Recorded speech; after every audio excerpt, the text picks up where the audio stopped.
we go. Oh, lots of chat online now. I just updated it. I have the computer. Do you know what I did? I cleaned up yesterday, turned off my computer before I went to bed, and knocked the candle into the table. It looks like I have candle puke. Now you know how that stain got there. Because I'm a winner. Anyhow, now I'm going to be looking at that, and I really want to. I had to wait till it cooled off, and now I really want to take a razor blade. But the nice thing about old Norwegian tables is that they are thick piece of wood. You can just literally sand them down and repaint it. No one will ever know that you had an accident. Unless, like the pink stain, you wait a good 6 years to fix it because you're afraid you're going to do it again, which I inevitably did. Oh, well, anyway. So, we're going to say hi. Karl's pooping. Because since we got home a little bit earlier, he had more time to poop. And Carla was really quiet yesterday. So Karl's, I think he's got her cycle down to a T.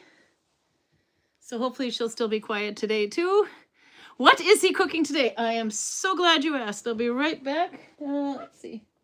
I'll reveal my couch here. Cat protection everywhere. In the form of blankets. They scratch.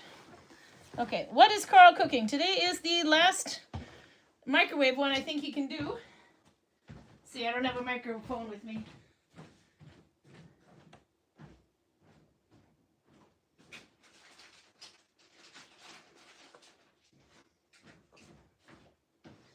Okay. There we go. I have a little pile of goodies.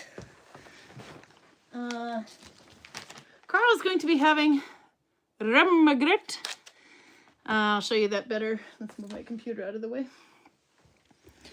Rømmegrøt. There you go. That's what he's going to have. Now, this would look like a breakfast kind of thing. And yes, it looks like porridge. And normally, I thought, you would have vast amounts of butter and are we going to trust him with a can opener next week? Yep.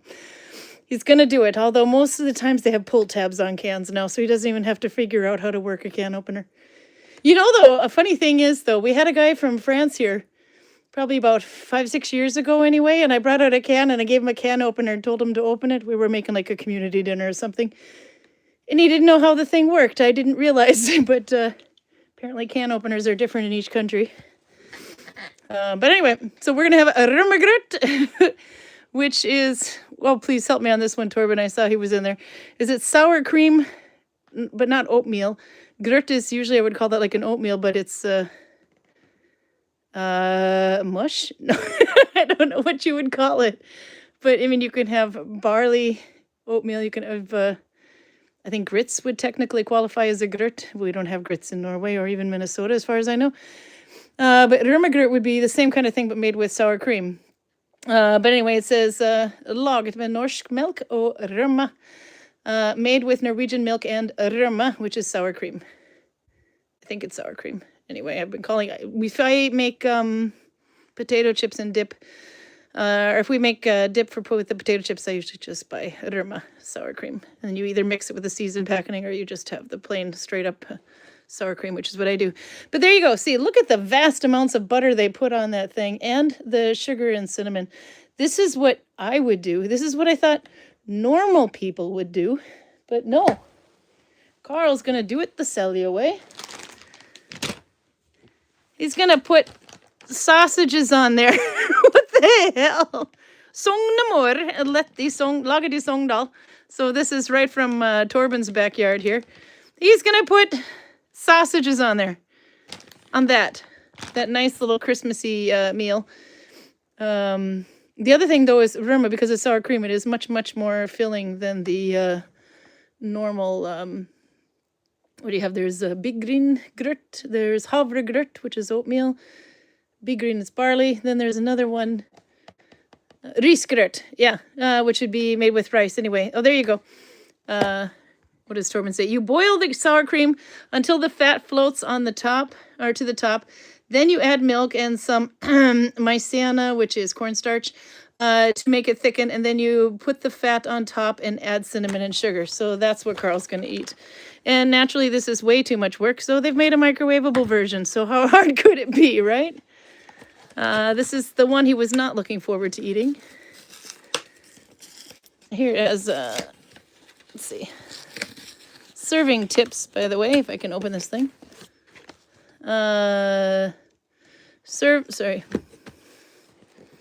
Serve with sugar, cinnamon, and focus.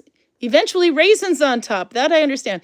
Spekemat, which is kind of what that is, but and flatbread also or pass amazingly with this rummergrøt. I'm sure there's a fuck ton of fat in here. Yeah, there you go. It's the second line there where it says fat, if I can get this to focus. 17 grams per portion. Or no, per 100 grams. 58 per portion. Okay, let's see if I can open it up. It's kind of stuck there. So that's pretty much what it looks like uncooked, and that's pretty much what it's going to look like when it's done, too. It's just... It's, there's no texture. It's like eating paste. So, but it is actually really, really good. I would only, and it's sweet if you add the sugar and the cinnamon to it, Annette. Then I would have it, yeah. But no, it's not sweet at all. It's, he bought the small one, says Torben. They make them bigger, maybe for, do you guys really eat this for anything other than Christmas, to be honest? I like it, but it's extremely filling. So Karl might gain a few pounds today, which wouldn't be too hard for him. We won't see any effects, though. He's still a stick. It's like eating a half-hardened tallow, says Torben. Yeah, tallow, he's not wrong, actually. That is... This is fun. Yeah, no, it doesn't get much thinner than that either. I can't see what it is. No, it's rummergrøt.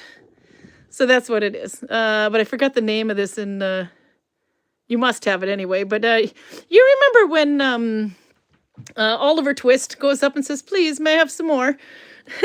That's what that is. Albert says he buys the Røros rummergrøt. Yeah, the rummergrøt from Røros, Norway is supposed to be much, much better. Still don't know what it is. No, it's mush. Would you call it that? Karl has to explain this, but of course he's still on the potty.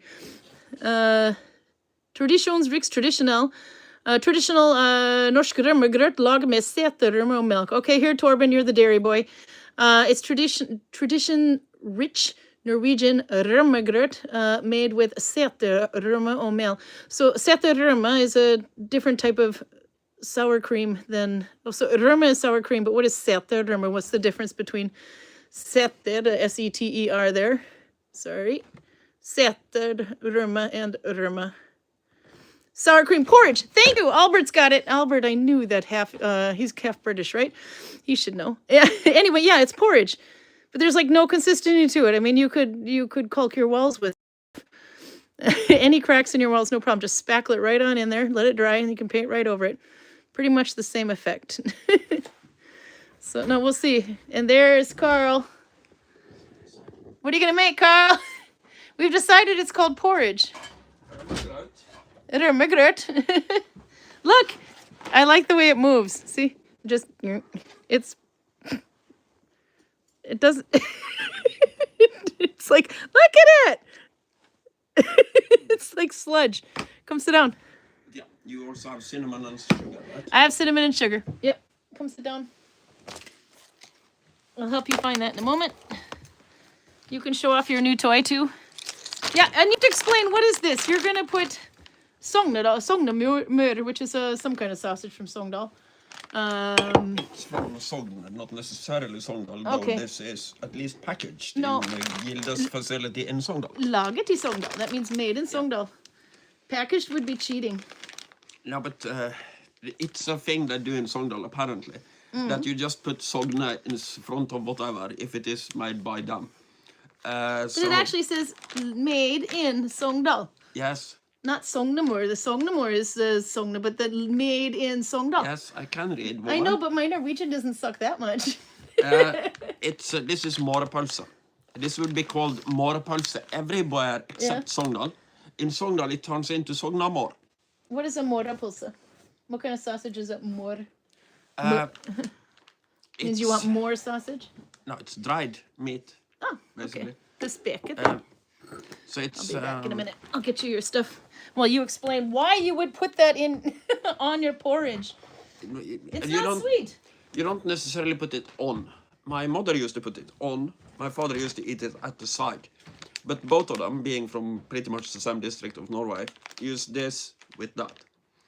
I don't know how normal that is. You also make a special mixture of sugar and cinnamon to put on the thing. Cinnamon and sugar and butter is good. By the way, the butter's in the refrigerator door, and it's not butter and it's margarine. So it's not the same thing. This is made out of sour cream. You don't really have to put butter on it. You smør på fett, as they say in Norwegian, adding butter to fat. Smør på flesk, as they say. Smør på flesk, yeah, adding butter to flesh. So there you go. Sugar, cinnamon, reusable jar. The full saying is smør på flesk og dyppe det i rømme. Oh God, that's even worse. Butter on bacon and dip it in sour cream. Yeah. Which means you're overdoing it horribly. Gonna look like me when you're done. Not like him, but you can see he can handle smør på flesk, dyppet i rømme. They'll be fine. This isn't, when you use the saying, it's not necessarily about food. It could be, you bought a much better car than you strictly speaking need. That's true. That's smør på flesk og dyppe det i rømme. Yeah. That's, that we had a saying for that in the United States too.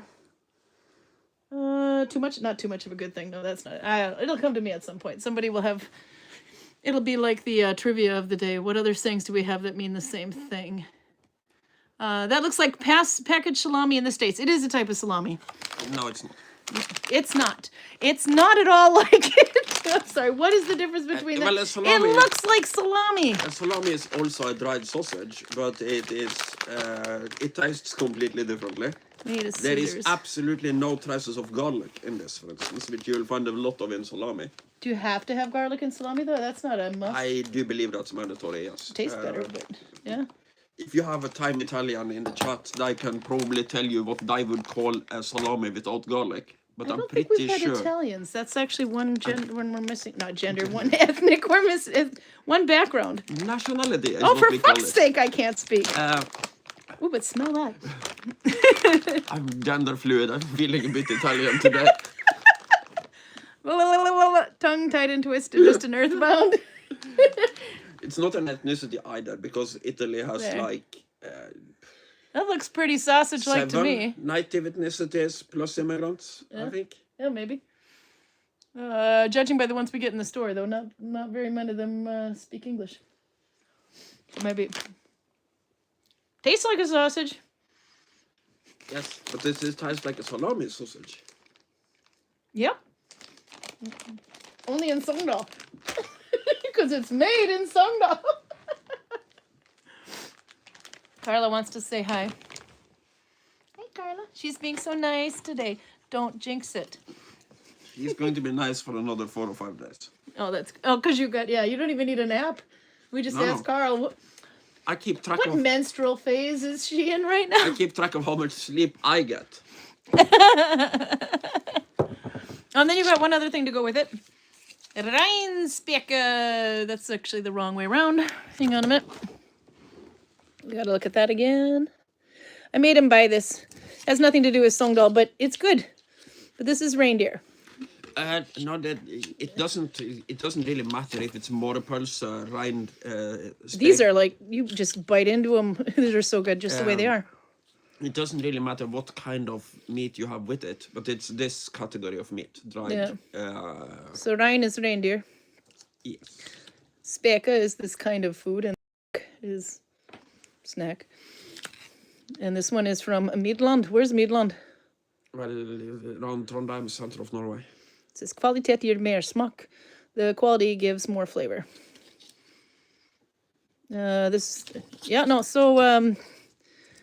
These are really good. I told him to buy an extra one because I wanted to eat it just the way it is. But I'm having leftovers tonight because we have a ton of leftovers, and seriously, I do not need any more fat on my body than is. I should probably consider going on a diet at some point. Okay. All right. Anyway.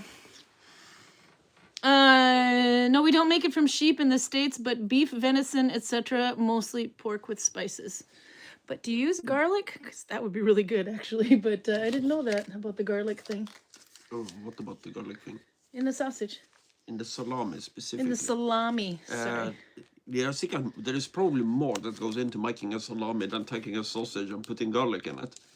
But I've never met a salami that didn't have garlic in it. You haven't met us? Okay, wait a minute. What does this say? Not a salami, so the existence or lack of garlic No, in it this just would says, prove nothing one way or another. So there's reindeer meat, 77.5%, but then there's also pork, salt, pepper, dextrose, glucose syrup, spices, whatever that is, antioxidants, and conserving whatever. 403 calories per 100 grams. So, yeah. Very good though. Have you been showing that one off? This one? No. Nope. I saved the Bullocks Digger Reclamation. Karl has 2 sets of balls now.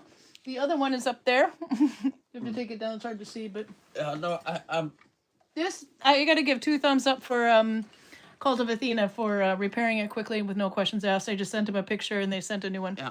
This one has small cracks in the shaft. Yeah, we claimed it. They didn't ask for it back because obviously it would cost more to. The shipping costs more than the products in itself. But there's a crack there by my fingernail. I don't know how well it's. And it's on the other side too. No, but their customer service is great. And yeah, no, that they was have, really good. I mean, shit happens, but. And I have really good quality stuff. So I again not sponsored. So we will be buying more with them in the future. Sponsored by anything. Fuzzy. The cat just headbutted the phone. There we go. It's no scenario in the Get him off universe the where table. it would make sense to dual wield the bullocks daggers. I have to knock him off the table. Sorry. He's going to keep doing it otherwise. Okay, continue, Karl. I need something to drink. Yeah, no, there isn't really much more to say about that. But now, I want to see you dual wielding them now. But you have to fix the one or the shaft will break. Well, if I had to dual wield them, and the only scenario where that kind of would make sense is if I'm fighting a guy who only has one bullock dagger. But then I would hold the one in my primary hand blade up, and the one in my offhand blade down, so that I can use these kind of parries. But it's strictly speaking not at all necessary against a weapon that is straight up a stabbing weapon. So I wouldn't have any cuts to parry like this. And trying to parry a thrust like that takes a little bit more timing and luck than I'm comfortable trying to use in a knife fight. But still, even though one of them certainly needs repairs, having 2 of them is really cool.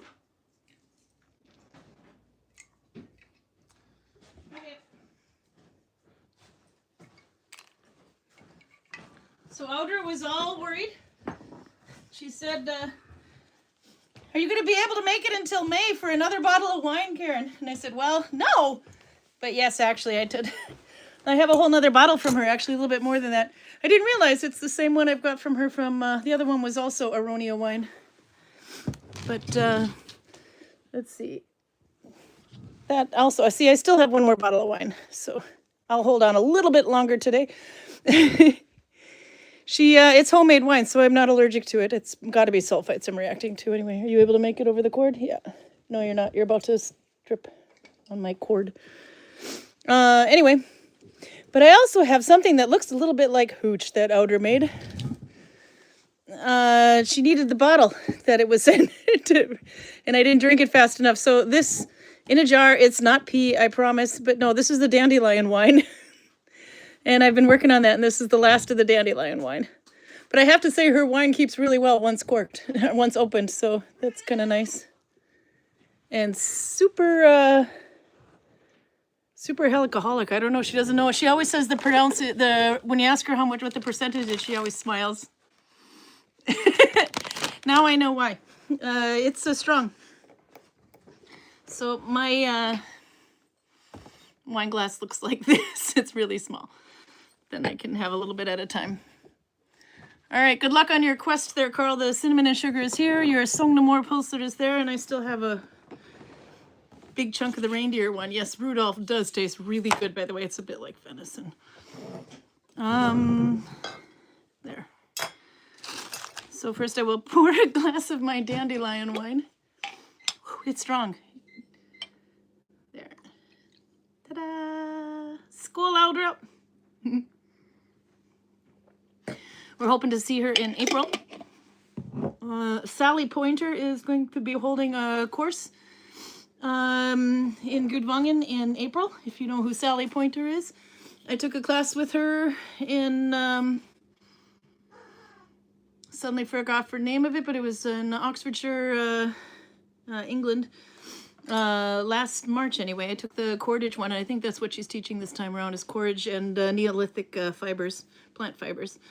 But also she also made a new book called for Nalbinding. So if you see that one, it is not AI. Sally Pointer is a real person. But anyway, she's going to be holding a class in Gudvangen. And if you go to vikingvalley.no, I think it's on there. Let's see. Oops, vikingvalley.no. I did vikingvalley.o. That's not the same.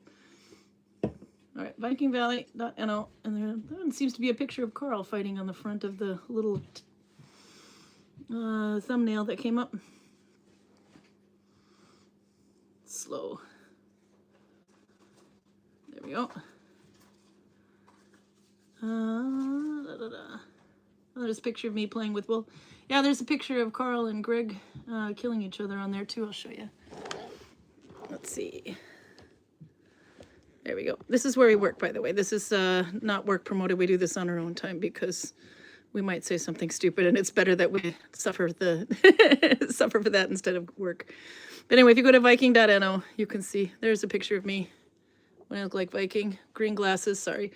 There's a picture of Karl and Greg fighting. There's Georg, Angela. That's my kid from the back side. That's my kid from the front side. This is a long time ago. They don't look like that anymore.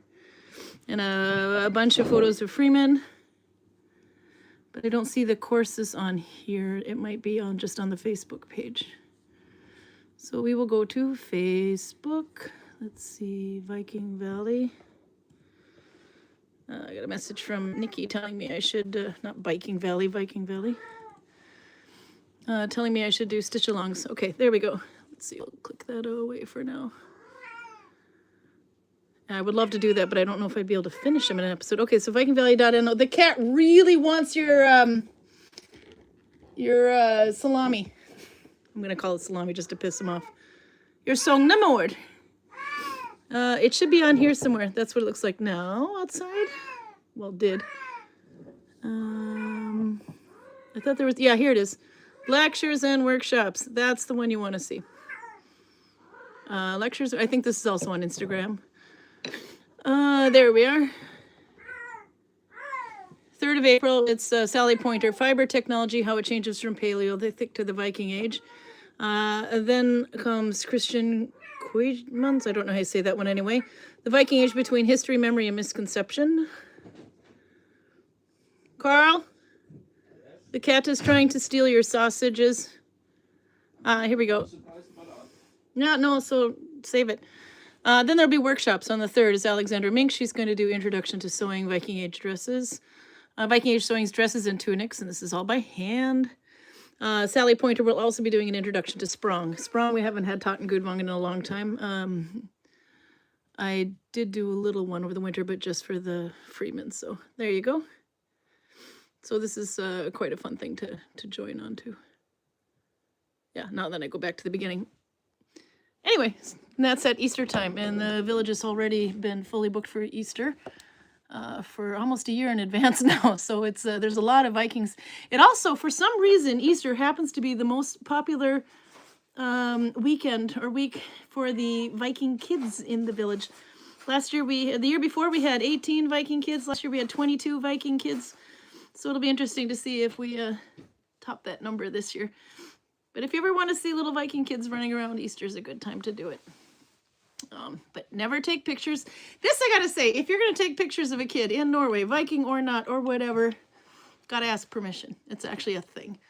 Okay, are you all done with your mush?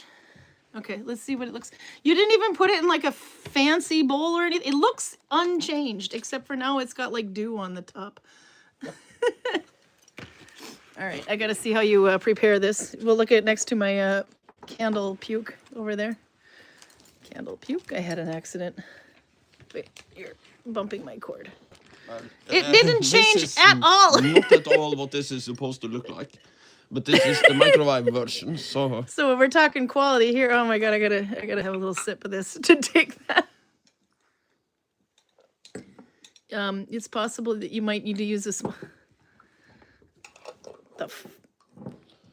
You got more on your pants than you do in the spoon. Do it over the. Oh, you're failing. Would you like some help? Oh, and the cat wants some too. It's very popular among cats. anything human she will happily eat. There's another one over here. Oops, there we go. Sorry, the phone is turning on accident. I just have to reset the gimbal. There, now it's set. Yeah, I don't know about this. You know, the cats are not allowed to eat with you. I'm sorry, but they have to get off the table. One of them is at least one of them is your problem. All right. Well, it has the right ingredients. The fact that it is kind of Fuzzy. shaped like the plastic on top is not a great sign. They're trying to steal the sausages. Yeah, okay, sorry. Let's see. There isn't really a big mystery into how you eat this. You eat it with a spoon. Do you maybe want to mix your cinnamon in with a little bit of sugar there? There is some sugar in the cinnamon, as you see. Uh-huh. I would make it a larger amount of sugar in that chunk of cinnamon because I think that... Okay, go for it. Let's see how this works out for you. Yeah? Is it good? Does it taste like glue? It tastes pretty much as it is supposed to. That looks like Römergraut from last week, says Torben. What's the difference between grout and gröt? No difference. No, it's just that civilized people would call it grout and uncivilized people would call it gröt. Is that why you've been calling it gröt all the way up until now? No, I've called it Römergraut the whole time. It's a dialect thing. Man, I was waiting and had to refresh this lyric. Oh, I'm so sorry. No, we started a little bit. We started earlier today. We were able to, so we might be on a little longer total. I don't know. We'll see.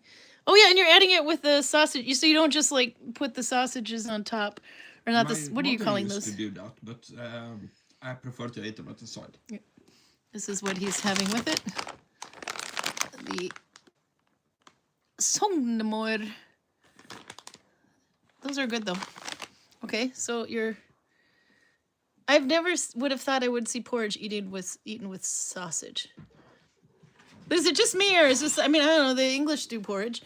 Maybe do you guys do sausage with your porridge? Because for me, this is like an I don't have any money type breakfast. Oh no, this is fancy food in the traditional Norwegian. So Really? Oh yeah. Explain. How many cows do you think you have if you live in a fucking mountain? Yeah, no, good point. Okay. So can you make like a goat version of this? That sounds painful, but ask somebody from Underdal. They've almost certainly done it at some point. Okay, and why do you say that? Goat sour cream? Goat sour cream. Well, the Underdal has the brown cheese, but yeah, no. Yeah, that's probably what it would look like. Goat's milk to make cheese with over there. Anyway, we did find a really nice brown cheese though that I kind of wanted to get. That was from Underdal, wasn't it? No, where was that one from? No, Somewhere else, but it was in the traditional block form. So, but it's expensive as hell, so we might get that next month. But brown cheese is really good, in my opinion. Most Americans hate it because it's different. But you don't eat just the brown cheese like you could eat a block of cheese in US. almost every American I met are completely crazy about the shit. Well, that's because they're sent here looking for it, but most of them I would see wouldn't touch it. Okay, so that explains why not everybody in America comes to Gudvangen. No. The cat is trying to steal your food, and the other two are trying to protect your food. Yeah. But Karl had to win there against Silly. That's unusual. All right, let's see. It's jiggling. It is supposed to be a little bit more... Creamy? Yeah. Yeah, no, I was gonna say because I like it, but this looks like spackle. It tastes about the same, but it shouldn't have this much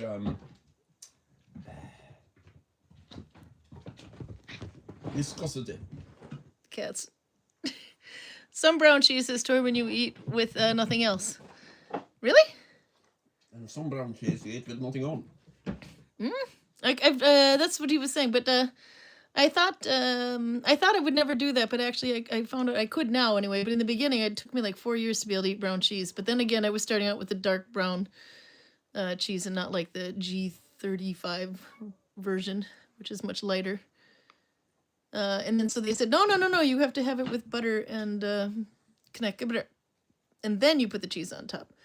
Then you eat it. No, okay, that was a much different taste, but the cats are all fighting over your food over there. But no, I wouldn't have eaten it straight up. I mean, because it makes me think of like Velveeta cheese. You would, in America, you could just sit there and eat that by whole, but that's actually not cheese, it's fake cheese. I would say you can eat any cheese straight up, but why would you want to? Cheeses are not meant for that. Okay, let's see if I can fix the gimbal here because it's going crooked.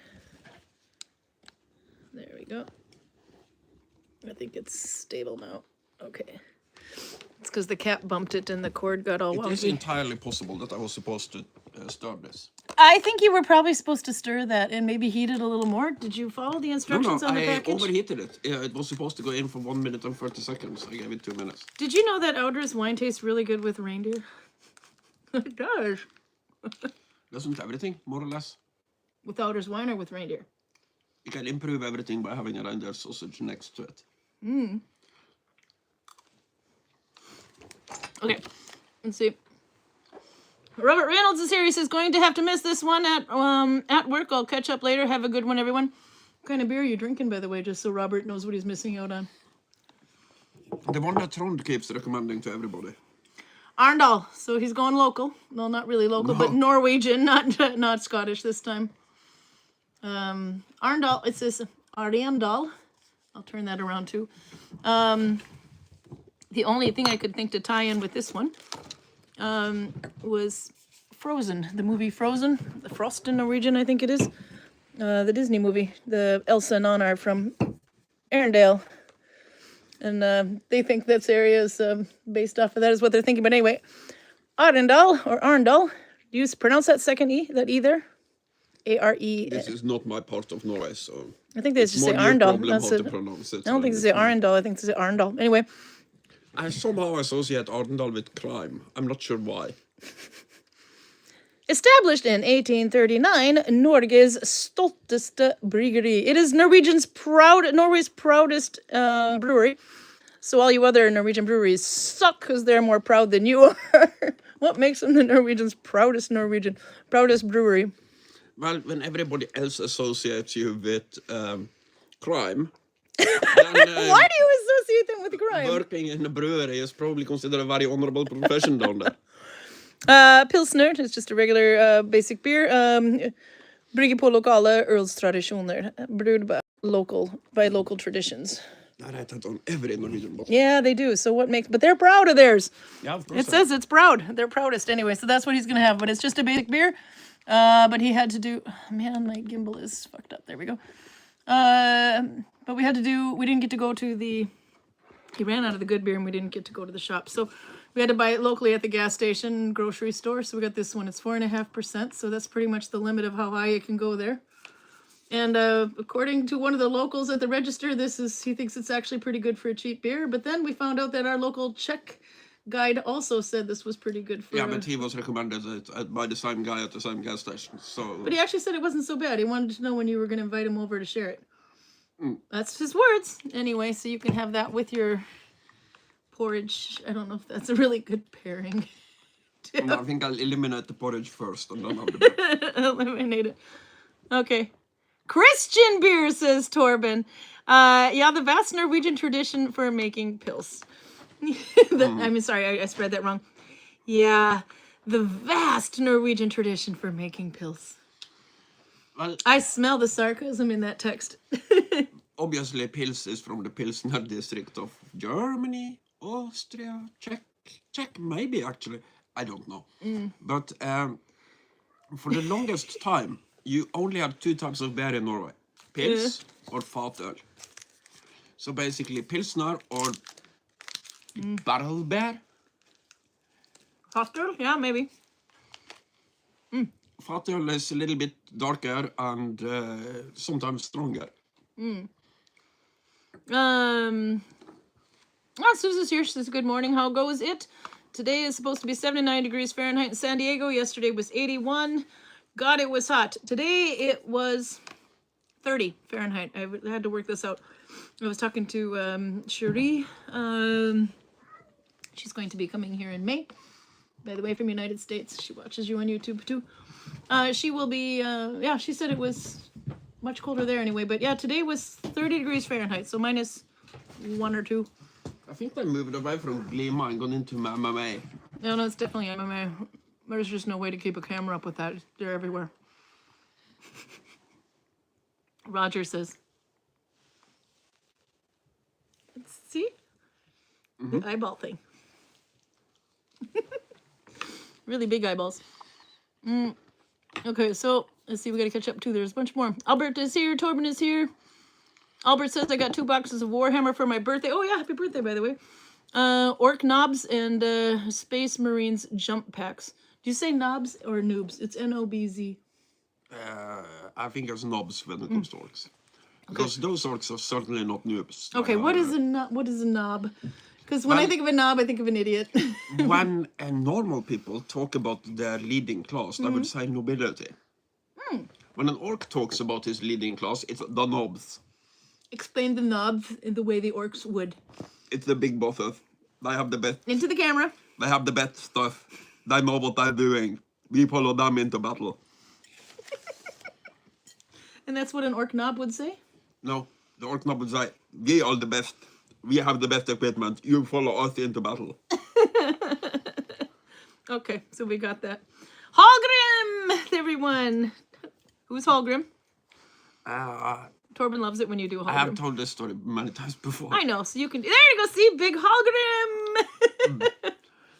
Back when we were playing a lot of role-playing games in Sogndal, I sat the whole night. So basically from probably 6 o'clock in the evening until 10 o'clock in the morning, playing a role-playing game where I, as the GM, I'm mostly talking for non-playing characters. And one of them is Cat. Hallgrim, the mercenary captain. And I have to talk like this all the time, because Hallgrim talks like this.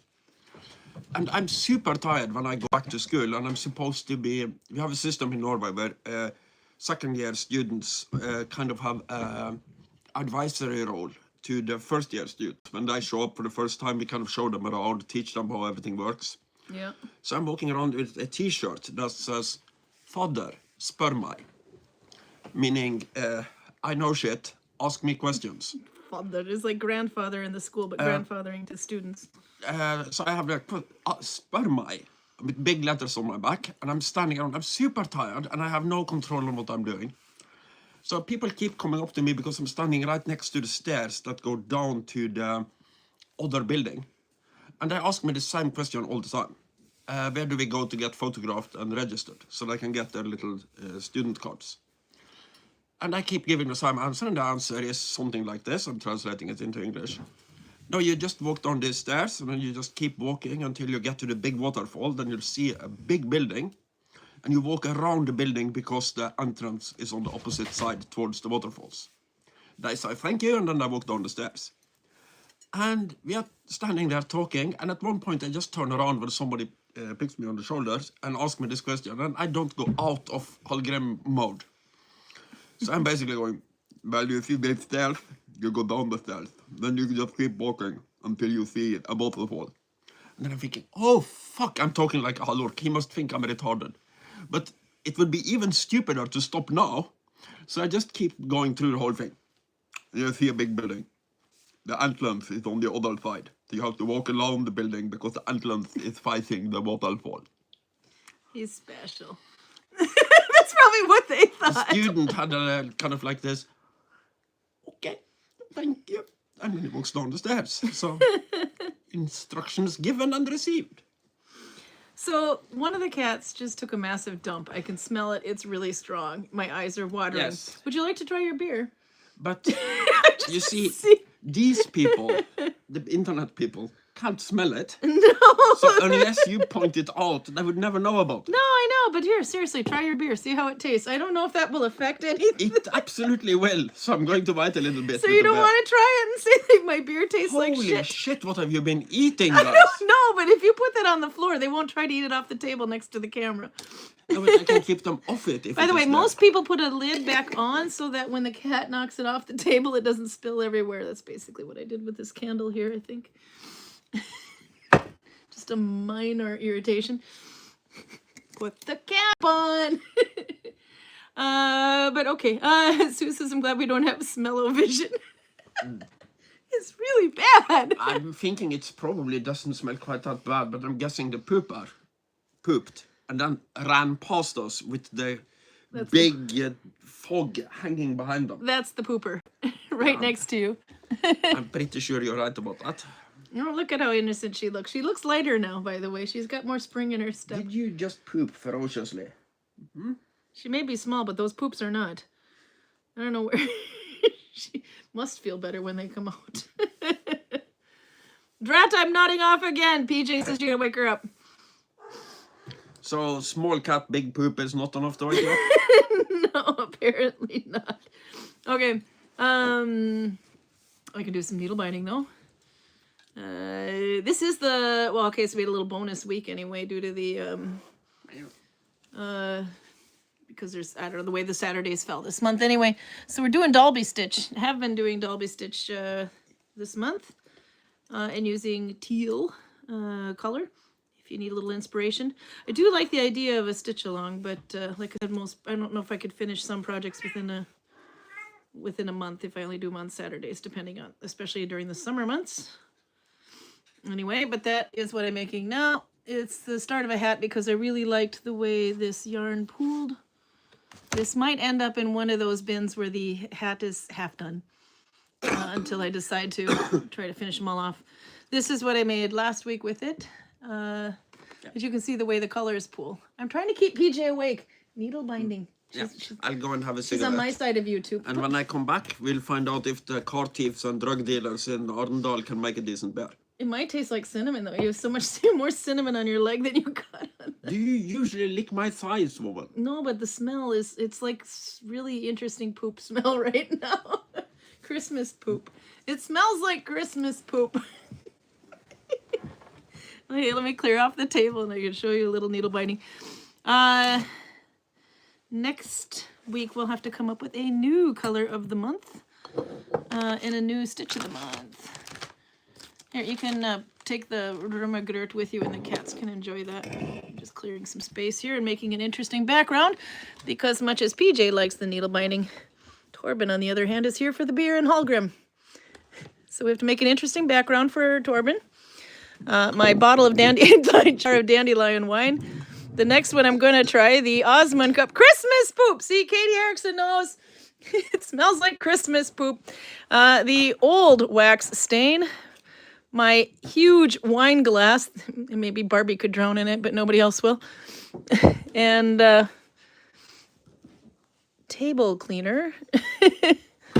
Okay, there we go. I think that'll do. So yeah, now this is the one I made. It's a really nice background. I'm so sorry. And Karl's garbage. But this is the Dalby stitch. It kind of, I kind of for some reason think about like deer footprints because you can see the two lines there kind of look like footprints. What I did was started with a chain and then turned the chain back on itself and then kept going around and around and around with no increases so that it would go like this. If that is kind of a tricky start for you, you could actually just make a tube and sew the bottom shut and you would have a phone case. That's what this is supposed to be. It's about the size of my phone. It's actually a little shorter than my phone because knot binding tends to stretch over time, so that was done intentionally. Although I could line it with a piece of linen or something, and that would keep it from, or wool, and that would keep it from stretching beyond the bag length, the lining. And then I made a different kind of a attachment. I haven't done one of these in a long time, actually. This one, you're Nalbinding along, and then you just stop connecting and you make a chain. Make a chain a little bit longer than you want it to be, and then you start, skip a space for a button there anyway, and then start attaching it again there, and then you go around that way. And I think I went one more row and finished it off there. So that's kind of, actually I went this way around then. Whoop, and then one more to make it a little extra wide, and then ended there. And then, so because it's on the side, so I thought it would be a little less obvious, but there's always going to be a jog with Nalbinding. Although actually that one doesn't look so bad for as far as jogs go, but you can see the row is there. Anyway, and because I was off center, I thought we're going to embrace the fact that it was off center and have it close a bit like that, but I still have to find a button for it. We might be making some this year. We have a lot of leftover horn, damaged horn. So we might turn the ends of them into toggles. It's basically just the end of the horn, cut it off, polish the end, and put a hole through it, and you have a toggle button kind of thing. So because I have a lot of this yarn, mystery yarn from my mom, don't know what it is. We did figure out that it is wool, though. I thought maybe there'd be a little bit of acrylic in there, but we're pretty sure it's mostly wool or all wool. Okay. So I started a round start with it. This is the wrong side, by the way, if you're wondering what that looks like. And the right side. Move that one out of the background so it doesn't get confused. Okay, if you have not done Dalby stitch, or Telemark for that matter, it is a Russian stitch. Most of the stitches, if you're used to Oslo, will go this way and then this way. No matter how many loops you have, this way. But that's what we call the Finnish family stitches.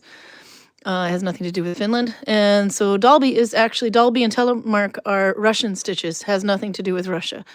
And the thing is here is because you're mixing the back loops.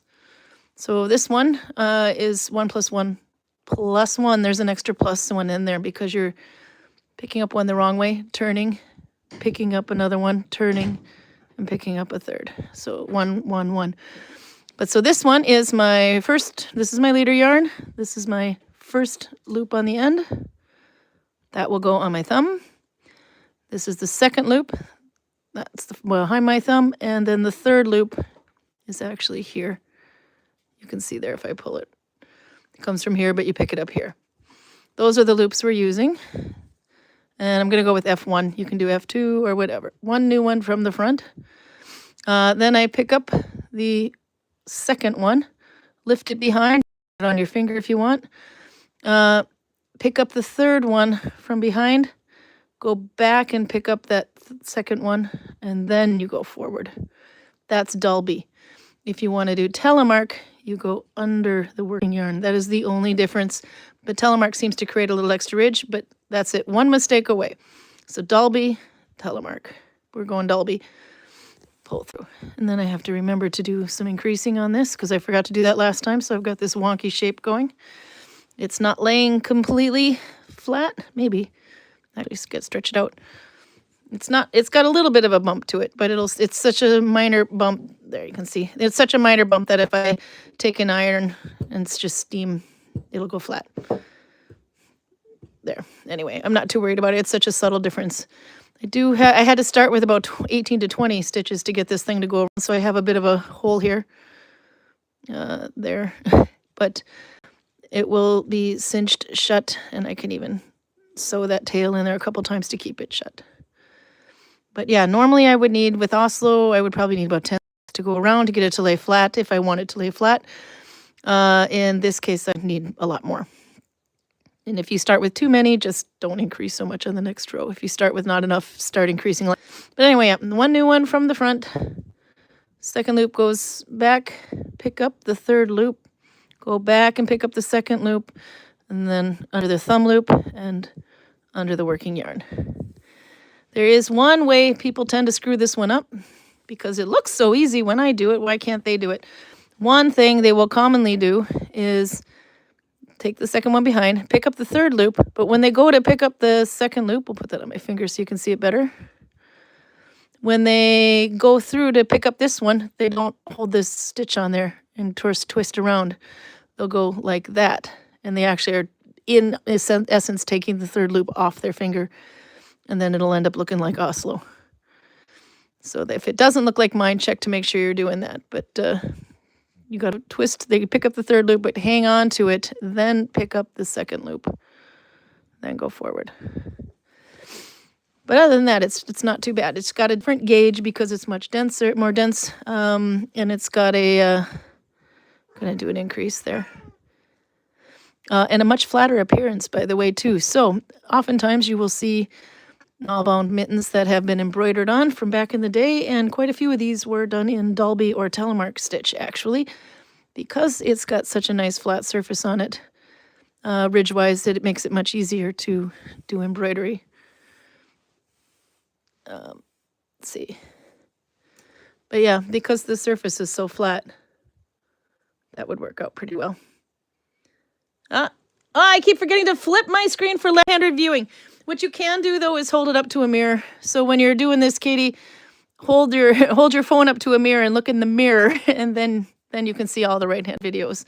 That's what one of the first Viking group I ever belonged to was Lidir Viking Lag, which is Lidir, and they're based out of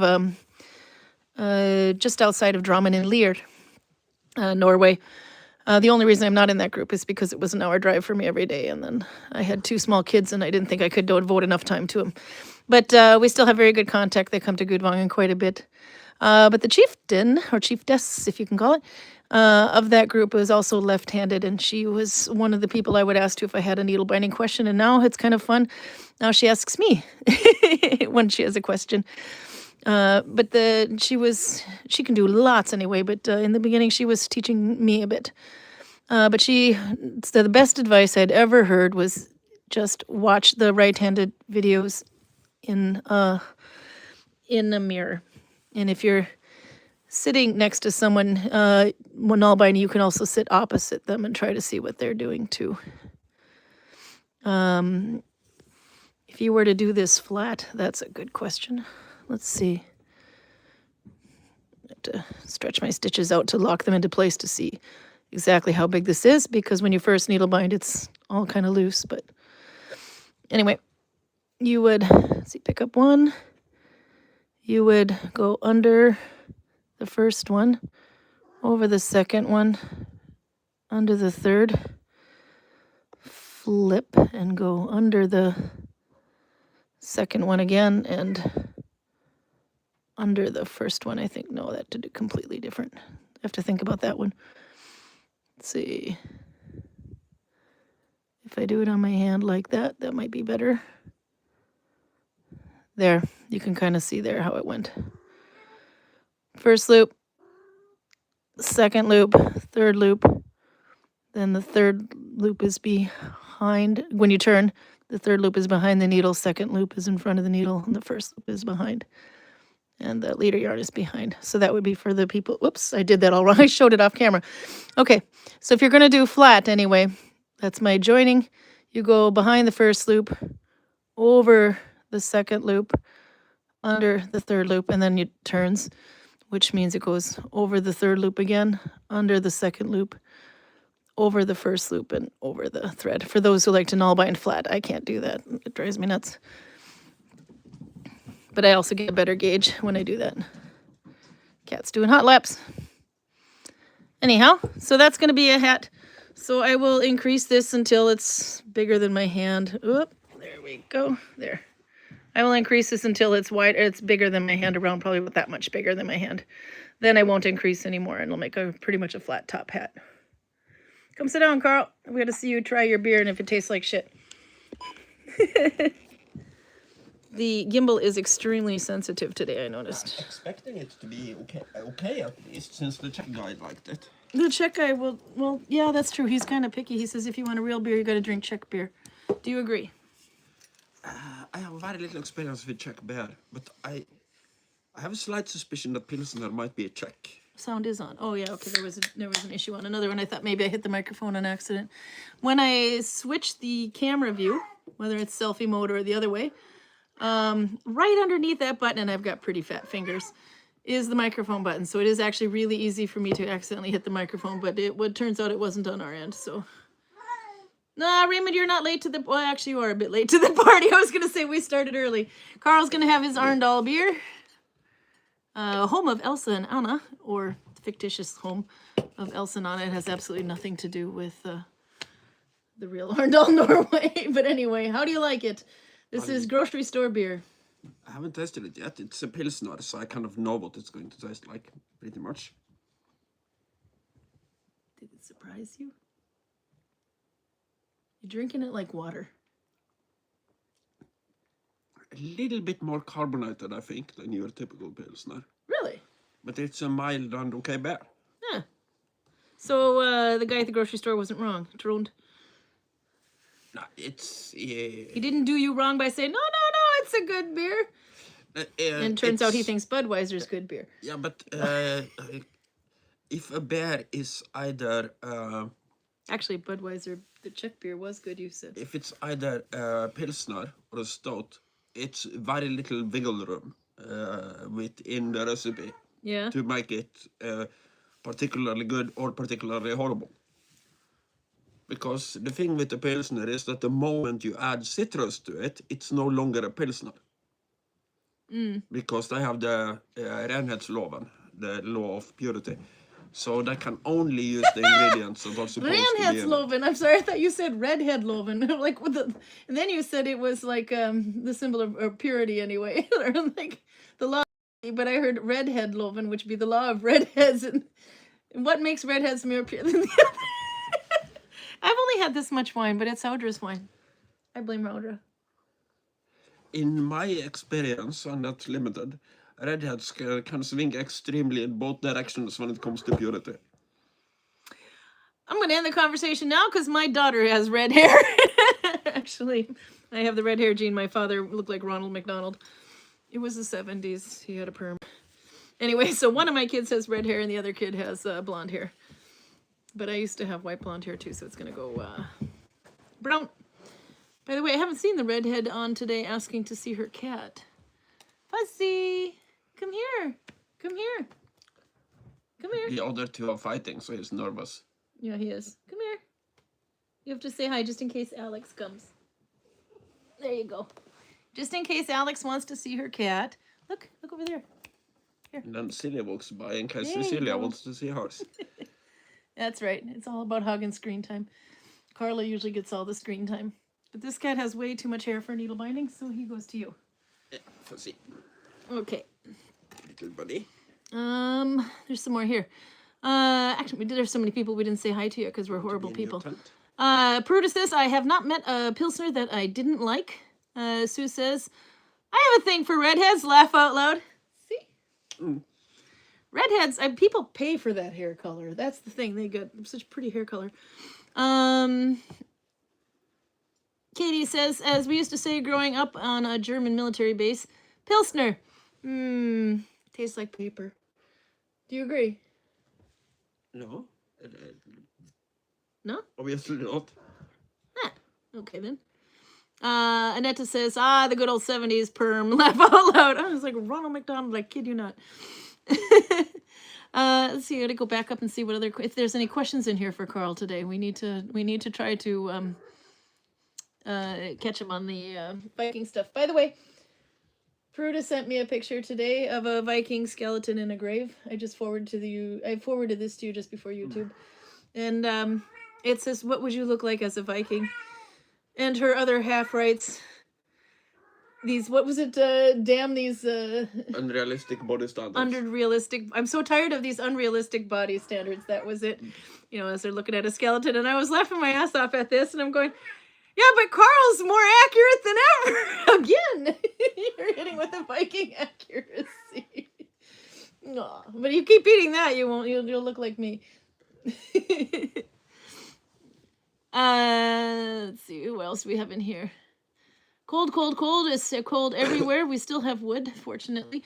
That was another thing. Sherry was taking virtual tours through Norway. I don't know if she's just kind of going through Google Earth and just walking down streets like this anyway, but she passes a place and said, I've never seen so much wood behind a house before. And they had like loads, but it wasn't quite the amount of wood that you would have if you were selling wood, but it was like this wall length 3 times stacked high with wood. Where was this place? No idea.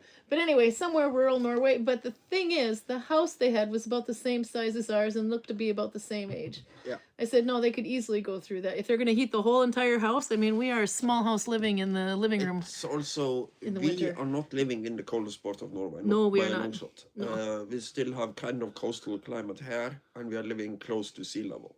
Yeah. You have people in Norway who lives in inland and pretty high up. So when we used to drive back and forth from Vestby, you had a thermometer that measured the outside temperature, and it was kind of exciting because when you're at the top of a mountain, it gets comically ridiculously cold. Yep. And every time you're driving over there, you'll see if you're beating the record from last week. Yeah. And the not only that, but the weather changed too. Up in the mountain, it's like Star Wars, and you get down a little bit, and it starts turning into fall or spring, depending on the time of year. So, for instance, where Rune and Greg lives, up by Voss, they have sunlight. A lot colder. They have more sunlight than we do. We don't have any sunlight. A lot colder there than it is. Than it is here. I posted a thumbnail picture of our sunlight, by the way. You can see now there's a really bright line at the top of the mountains. That line is coming more slowly. It's coming lower and lower and lower as each day goes. And in about 2 weeks, maybe 3, probably 2, sometime around Valentine's Day, the light will actually hit the ground where we're standing for about 15 minutes, and then it'll fuck off in a random direction again. Maybe not random direction, but and then we'll be without sun again. But it's going to be, and then every day that little bit of light is going to be more and more and more. But every year when the sun hits the ground for the first time, all the Vikings, it's just like quiet. It's like a ghost town. They're all in the village, leaning against a wall doing this. Worshipping the sun. And then it goes away and they're like, yep, no, back to work. And the day that happens, all the Vikings usually means me and Rune. Yep. There's a picture of it, I think about a year ago, or maybe 2 at the same time. Look in February. But yeah, it's kind of funny. And then we did a caption this because it looked like you were either worshipping the sun or trying to escape the tourists. I don't know, because you were like this. No, but back then there were no tourists to escape from. Yeah, no, that's we true. are actually kind of busy. Oh no, we haven't had a 0 day at all. We've had both either traffic. We've had traffic in the store, in the shop, and in the village. We have some concepts that we use. Like a dead tour is a tour where when you start the tour, there are no tourists, and no tourists show up for the next 15 minutes. Then you go and do something else. Another one is dead village. If there are no tourists at all in the village, there is no point in standing around on axe throwing an archery or in the chieftain hall. Yeah. Because there are no tourists to present it to or to watch it from. Yeah. And that happens occasionally now. But it was 2 years ago, it was more or less a constant at this time of year. We could have a whole day where we had like 1 tourist go in the village. Netta says we have to get Karl an extra good beer next week since you're going to have to wield a can opener. Yep, you're going to do at least 1 canned food. You're going to make lapskaus next week, whether you like it or not. That sounds more like a job for you. If it's not Oh, the microwave... No, you can be taught. We already found out you know how to work the microwave. Yes? You also know how to blow up the microwave, which isn't pretty. But you can do this, Karl. There's only one way to fuck it up, and that's to forget to take it out of the can before you put it in the microwave. But I'm pretty sure you can do this. The problem is that if you put me on canned food, then it is going to be food in a bag. Then it's like just add water type bullshit. We do that already. What do you think we ate last night? This time next year, hamburger helper. I will be making smoked sausage over an indoor fire type bullshit. And then we'll just celebrate the new year with a turkey that my tame Norwegian can make. My American knows how to make a turkey. Taught by her mother and several Norwegians. And a whole YouTube channel. Yeah.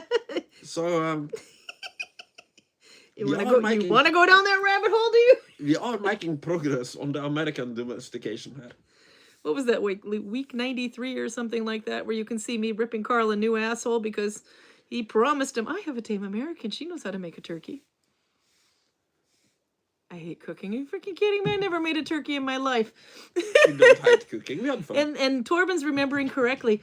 Mayonnaise! Explain the correlation between turkey and mayonnaise. Mayonnaise, but mayonnaise. Me and Karin have completely different philosophies when it comes to how to perform any kind of task. Karin and I, yeah. I want simple step-by-step instructions, and Karin wants more and more alternatives. So when we were making the bloody turkey, we were trying to follow two Can't fuck up a turkey. Turkey's horrible. You're in entirely big trouble. different recipes at the same time. Her mother is a big believer in butter. And somebody on YouTube wanted us to use... My mom said mayonnaise, use the mayonnaise. Okay, so the other way around. But we end up with basically some people telling us, okay, you have to spread its legs and see if it bleeds. Then you have to stuff it. Then you have to massage in the mayonnaise. You have that out of order, but yeah. And then you have to build a little hat out of tin foil and la la la la la. And then we talk to some other folk and that basically says just rub butter on it. And no tent. No tent at all. And we do all of these things. So we have the tent on for a little bit, and then we open the oven and take the tent out and dicking back and forth because... But we did go with the mayonnaise. Mayonnaise. I can't even say mayonnaise anymore like a normal person. We did go with the mayonnaise, the mayonnaise.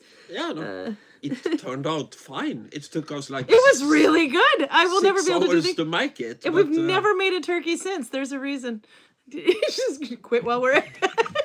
It was also kind of funny because when we were in America, your mother tried to buy a turkey to show us how to do it. But how did that work out? She was going to put us through a turkey. She wasn't aware class. That when you buy a turkey in the store at that she time thought she of bought year, a small turkey. You don't get an actual turkey. You get turkey pieces that are packed to look like an actual turkey.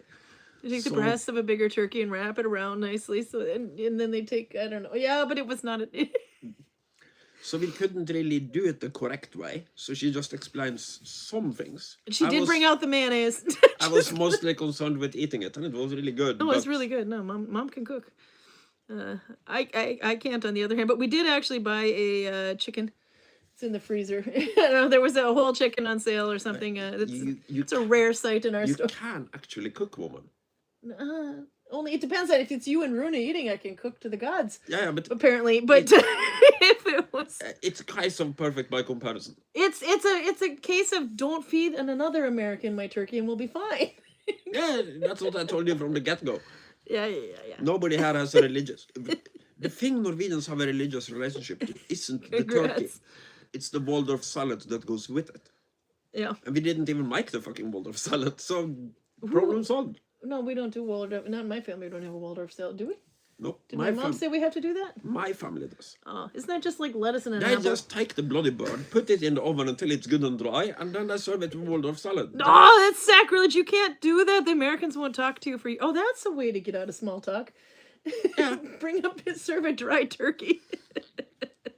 You know, like the one from National Lampoon's Vacation, where as soon as, it's beautiful looking roasted turkey, everything's nice and golden brown, and he sticks the fork and it just goes, it looks like a dried up carcass. Yeah, that's, we have high expectations of our turkey in the United States, man. But it did turn out, with a lot of help of YouTube, actually, that it wasn't just the, what my mom was saying too, and it's easy. And I'm like, ah. But anyway, it turned out to... Yeah, but the help of YouTube was really good because then we knew how to troubleshoot certain things. Like the tent wasn't working, the tent was overworking. Then yeah. Mm. But it actually worked pretty well. And what did we shove up its hoo-ha? Because that was pretty good. Onions, apples, lemon. That's it. Onions, apples, and lemon. Yeah. So we didn't bother with the stuffing because we thought we had enough on our plate, quite literally. How's the Pilsner working, Karl? It's a Pilsner, says Torben. They really don't have that many bells and whistles, but what they have is working pretty well. What they have is working fine, okay. We thought we'd try doing an internet order, because you can order alcohol online now. Actually, you've been able to do that in Norway for quite a long time because people like us live at least about an hour away from the nearest liquor store, so to speak. Yeah. As most of you know, Norway is kind of a bizarre country when it comes to alcohol. Sweden has a similar system. Yeah. But I don't think Systembolaget. I don't think any other country in the world has this. Okay. So unless you're living in the Middle East, where in some countries alcohol is totally forbidden, Norway is probably the worst place to be to have somewhat sensible access to alcohol. Some of the rules, as I understand them, you cannot sell anything stronger than 5% in an ordinary store. The government has a monopoly, literally the wine monopoly. Yeah. Their shops are the only ones that can sell it. Nobody can sell alcohol after 8 o'clock on any day, or after 6 o'clock on Saturday, or at all on Sunday. You're also not allowed to sell alcohol on public holidays or election day. Because they genuinely think that if they could do that, we would just go to the store, buy a case of beer, drink ourselves to the opposite political opinion of what we had to begin with, and then go and vote. It's insane. The government is more of our nanny than our government. We do have to remind Americans when buying beer in the store, if it's a Saturday and they're thinking, oh, maybe we'll come back tomorrow and pick some up because we're not leaving tomorrow. And we're like, you might want to get that today because tomorrow is not possible. Because I think the reason we can't buy it on Sundays, and can only speculate here, because it is not, Sunday is the day you don't drink normally. And that's not because you have no access to alcohol, it's because you have to work on Monday. And also you not to do with the church and state thing. Obviously buy beer on Saturday and then sit on it for a few hours and then drink it on Sunday. That's perfectly fine. So I think what I are afraid of is that we should be drunk in church. Yeah, maybe. We don't go to church anyway. We are the most atheistic country in the world, probably. Jesus serves wine, so why can't you have a beer? I can't wrap my head around theological logic. Just saying. Okay, we've got to go a little bit back up further here. Yes, Nolvia was asking, is there a second manly dagger on the wall now? Yes, we have the ocarinas, but yes, Karl has 2 of them above him now. 2 penis daggers. Bollock daggers. Penis daggers, bollock daggers. Yeah, that's because one of them was defective. The first one we got had a crack in it. We noticed it after YouTube. Actually, I was holding it up on YouTube, and I thought I saw a crack. So as soon as we got off YouTube, I'm like, yep, no, we did. So filed a claim, and they were really fast to fix it. They sent a new one immediately. And then actually, it was the next day when I was selling the claim, I realized the crack goes through and is on the other side. Yeah. So you could repair the first one, but that's obviously not what you paid for. But they were amazing, though. No, the customer service is it was quick, too. I mean, it... And I also like the quality of both your punching dagger and my bollocks daggers. Yeah, I decided I need another one, though, so that I can be Wolverine. Yeah, and now I really trust this company, so and so now I know what to get you for next. But, I want another punching dagger. I don't know but I'm going to use it, but... I kind of want to have a look at their website and see if there is anything more that I kind of want there. Yeah. Because... That's the other thing, too, though. It costs 3 times that thing alone. It would cost if it was, what is it, $98 or something like that. But it cost twice as much, like 2 times more, just to ship it. I think it was almost $200, but... Yeah, so the claim, they not only sent a new one, but obviously no postage or anything, because, though they have to, but it was not an argument, they just... Yeah. So that was really good. For a minute there, we thought they were going to send a second punching dagger, but they were referring to the original invoice, I think. Yeah. Because they're like, there's nothing wrong with the punching dagger. The punching dagger is fine. And the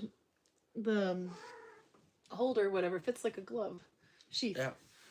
Yeah. One thing I'm kind of miss on that one. That shop was... the sheet should have right. some kind of way to attach it to a belt. But the reason it doesn't is that the Indians would usually have it in a sash. Is that the correct name for it? When you have like a scarf around your belly? Yeah, that's a sash. Cultofathena.com, I see. Oops, it just kind of came up automatically. Because I think we did. Because we had to look up the page for the claim. No, but I was really impressed. I mean, no questions asked thing. It was just, I mean, I sent him a picture because I've worked in claims long enough to know that you send a picture. But yeah. Anyway, so no, I thought that was really impressive. So yeah, no, I'm impressed both with the craftsmanship and customer service. it looks hand-carved. So I have no compulsions about buying from them again. Torben says you need to call sorry to cut you off. You should try a beer called Delirium, Karl. Now, is because the beer is good or because the name? What's the percentile, Torben? Okay, we're looking it up. Delirium beer.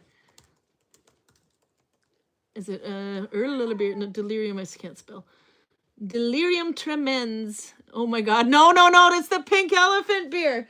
You did have that one once, actually. Yeah. I think a long time ago. I believe that was one of those that got spit out immediately. I seem to remember that as being really strong. Maybe. I just remember that it was so pink that you didn't like it for some reason. Yes, I am 18 years or older. I can enter this website. It's like we're ordering porn.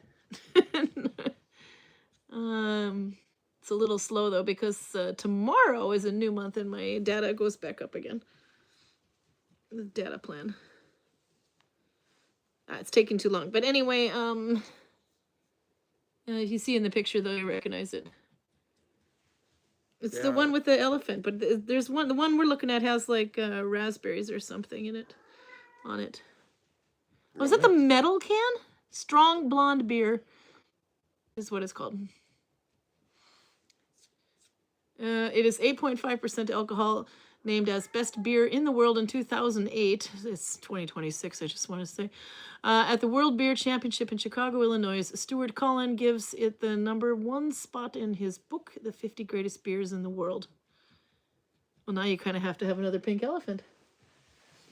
It'll literally be the pink elephant in the room. I don't remember it. So, well, I know we saw the can. We might not. I thought you bought it. I've seen the can, and I do think I have had it. But I don't remember anything special about it, one way or another. No, maybe it could be that we didn't try it because it was so pink. I thought you would definitely kill me if I tried to force that thing down you.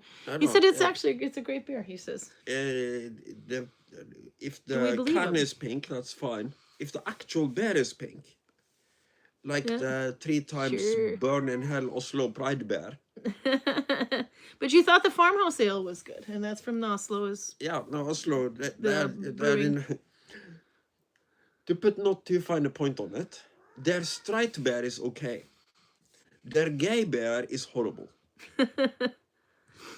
That thing was actually so bad that I was insulted on behalf of gay people. Was it because would they put something sweet in it or something to make it? They put passion fruit and everything else. Well, there you go. Okay. Basically every color of the rainbow in that bloody beer. So. Let's see. Oh, Hector made an amazing rotisserie duck last week, said Peruta. It was so good. Torben says, Hector the happy husband. She said, the happiest. We just celebrated 13 years together last weekend. Congratulations, by the way. And she's been working on a really nice project for Hector as well. I saw pictures. I don't know if he knows what it is, but it looks really nice, and she'll have to show it. It is handcrafted. Let's see, there was some more here.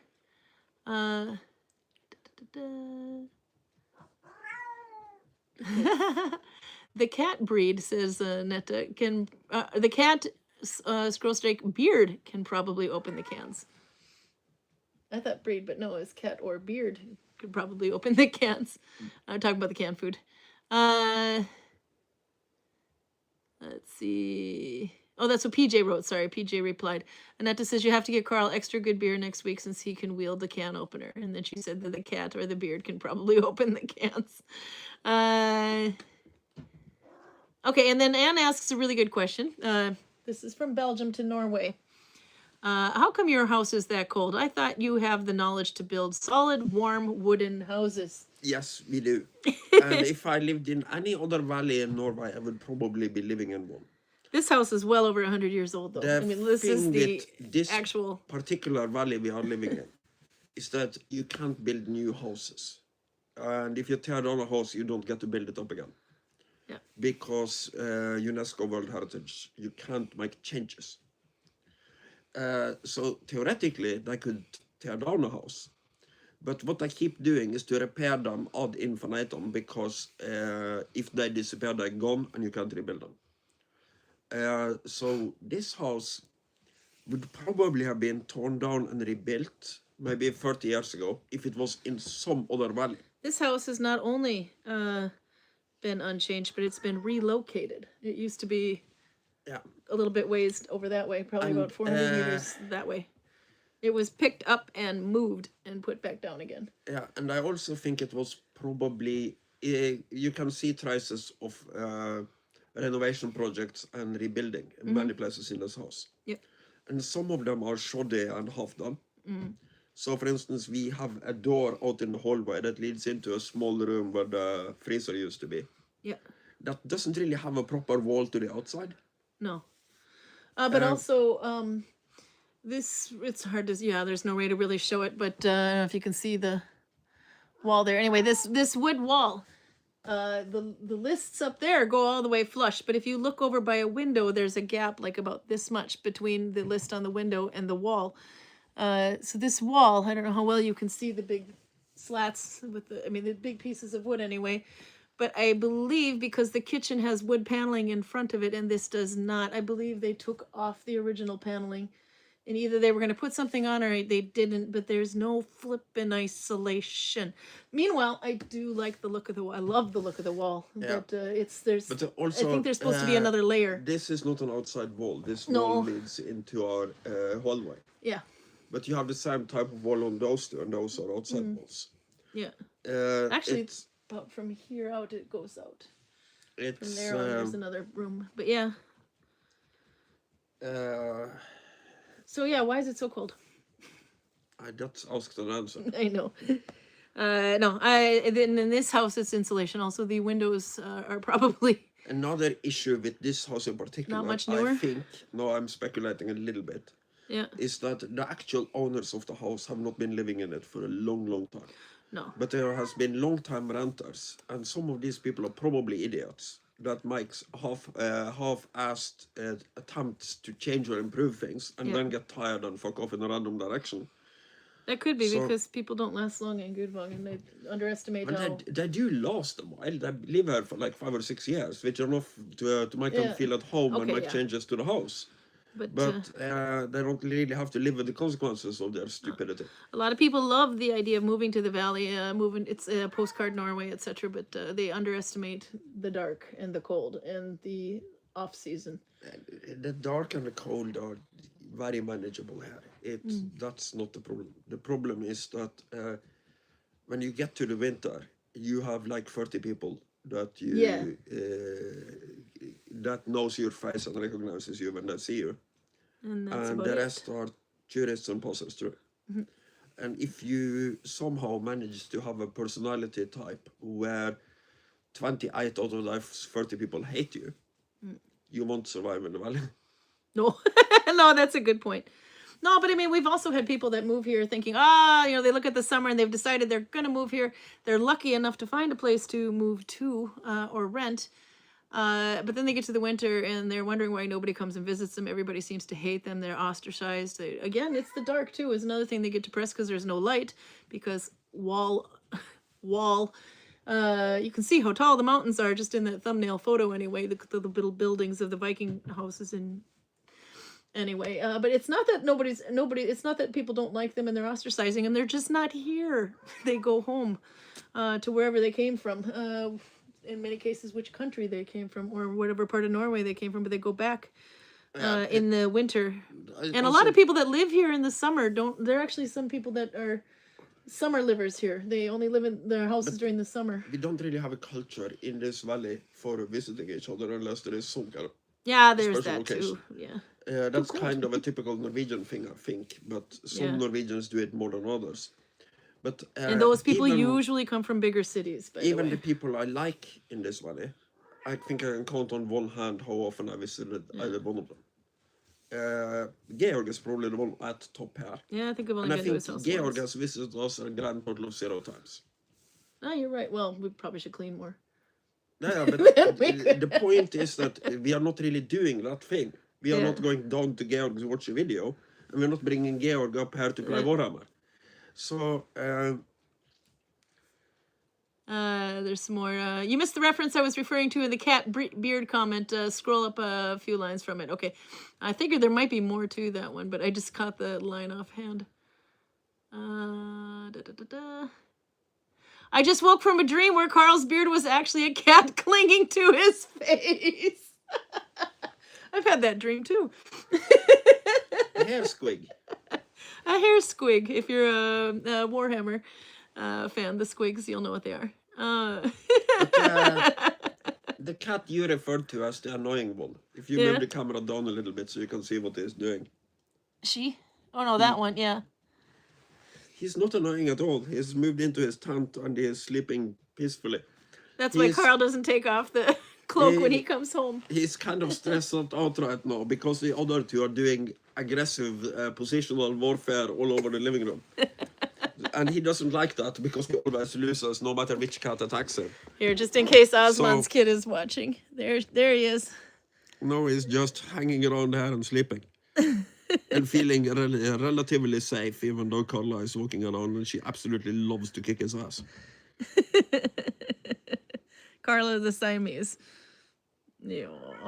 Look at him. He wouldn't be annoying at all. I gotta say, though, thanks to Carla, this is no longer the most annoying cat. He used to be, and he'll still earn his title every now and then, but... Are you hiding in there? He still has an almost magical ability to see when it would be an extremely inopportune moment to jump on my shoulders. Yeah. Today when we got home, I was trying to drink a box of iced coffee. Yeah. And he lands with his whole weight on the arm holding the iced coffee. Is that explains some of the messes in the house. How they happen. Oops, let's see, I'll turn that back up again. He's actually a pretty good jumper, even though he looks a little bit fat and lazy. Okay, I gotta kind of scroll up. There's a lot of good comments in the chat, and I keep forgetting to point them out. Yes, that's why the house is cold. Let's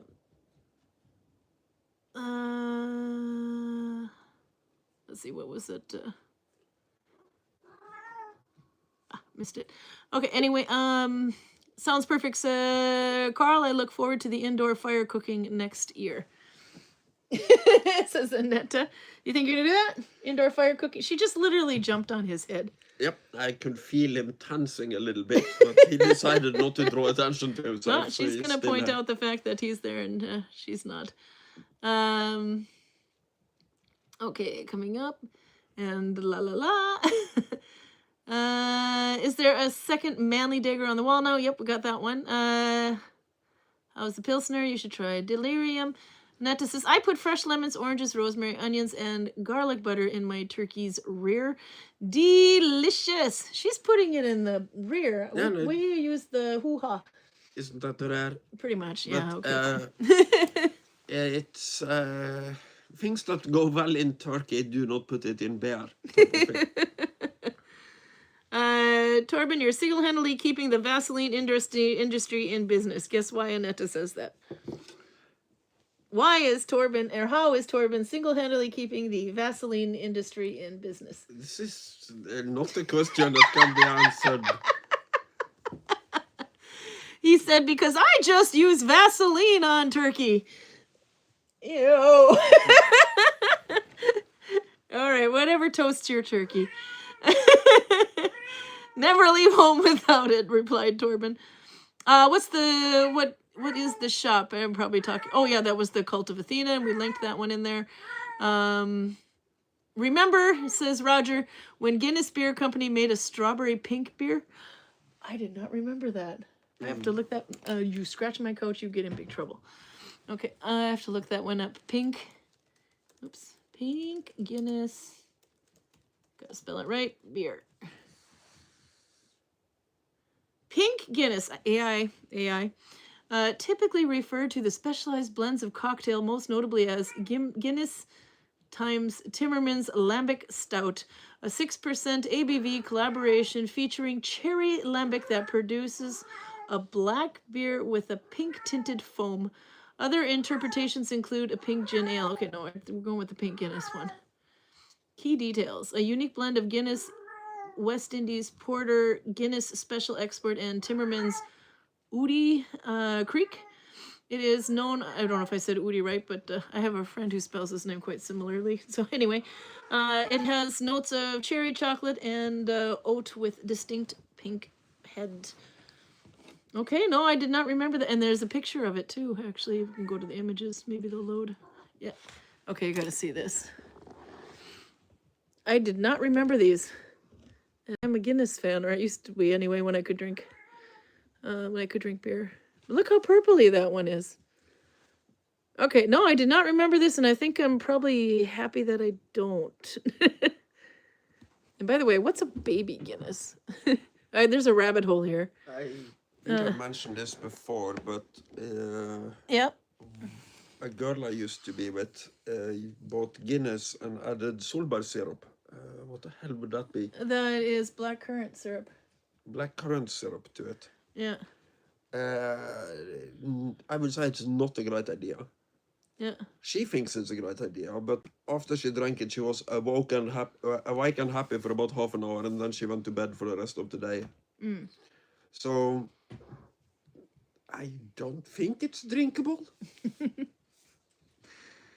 By the way, Torben says, so according, as we were talking about people moving out, basically Gudvangen will die out. No, we got a couple of people that, like, Georg has been here for 30 years. Hovland has been here forever. We've now been here for no, it's kind of 15? going in the opposite direction. It's particularly in the winters, though. There are more and more people. Yeah, I know. We have a lot more now than we did the first time I was here in the winter. It's always been a goal. I've moved here since then, yeah. Kind of the traveling business in all of this region, not only Gudvangen, but also Flom and Ireland. Yeah. To try to get more winter tourism. Because the way it is so hectic in the summer that you have all this infrastructure to accommodate all these tourists. And then it's like, okay, now it's winter, everybody fuck off, last one out, turn off the lights. And then you have the hotel staff down there used to be like 2 people in the winters. Yeah, no, they need way more now. So we have the capacity, we have the camping place beds, we have the hotel Even the bakery beds. has been open later and opening We earlier. have serving places, and we have entertainment like us in the Viking village. So if we can just keep it, draw so many people that it turns a profit. We have been part of this. I don't think we can take all of the credit for it. No, we can't be the only ones, but yeah. But even back when everything else was basically shut for the winter, we are still open and firing on at least half of the cylinders. Yeah. So The only reason we're not open after 2 o'clock, though, is because it's too dark. You cannot see. So you're like, look at the beautiful mountains. Where? That's not the only reason. We tried to light up the village, but it didn't really help. That's not the only reason. We also have a lot of maintenance work we need to get done. Yeah. And we can't have the same people working 8 hours on tourism and then work another 8 hours of maintenance after that. Yeah. Not that we wouldn't try to do something like that. No, we definitely but would. Only Roger would survive it. So because he's a local. His family's been here for generations. it's also the guy is mentally incapable of getting tired, This is true. bored, or angry. So And believe it or not, the man who's mentally incapable of getting tired does not drink coffee and does not eat sugar. So how in the hell? I don't know. Belgian bear. Belgian beer, okay. He doesn't drink Belgian beer at work. No. He just drinks it very, very occasionally. Yeah. He is a big fan of it, but it's enough to keep him going, even though he drinks it maybe twice a year. And the thing is, it's not just him. His brother also massive. I mean, he's one of 5 kids anyway, and they all have a lot of energy. I don't get it. I need to. I'll have what they're having. Anyway, Guinness also has a now 0% alcohol beer that has come to Norway, and it tastes like a normal one, says Albert. Are you suspicious? Very. We have to try it. I'm suspicious for 2 reasons. Yeah. Well, maybe 3. First of all, non-alcoholic beer can't possibly taste right because it doesn't have the alcohol taste. Oh, wow. So things yeah. like Klausenthaler and what's the other one? They Klausthaler, Munkholm, don't taste like beer. They taste like something else. and Vortel, the near And beer. thirdly, most importantly, after the pink horror you served me, Albert, I don't take anything you say about beer Rosa Shin. seriously. The Rosa Shin Albert had. This is really good. He serves it to Karl, and I swear to God, it almost came out his nose. That was funny. That's like 5 years ago, and you were still reliving that nightmare. Yep. No, You might have broke Karl. there are some people who does things that are. Oh, Torben, you probably remember this. What the hell is the name of it? Me and Torben has a friend in common from Herman's work called Jostein Odd. Yeah. And he recommended a movie that was so spectacularly horrible that we never ever touched any movie again that he said was good. I would like to know the name of that movie. Maybe Torben remembers. Maybe I.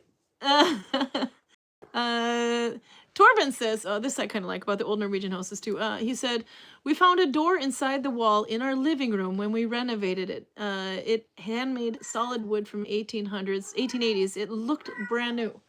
That's quite cool. There's a house that was across. Okay, so the house I grew up in also was well over 100 years old.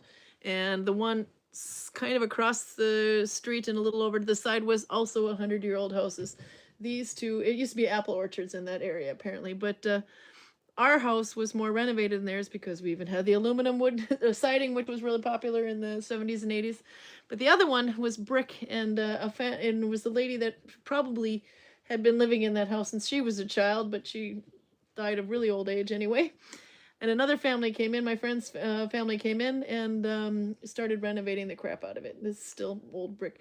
One of the things they found as they were taking off the paneling inside the living room is that there was a door, and a door that led to one of these Norwegian-sized bathrooms or European-sized bathrooms. It's literally just a wash closet. You can like back in, sit on the toilet, and go straight out again.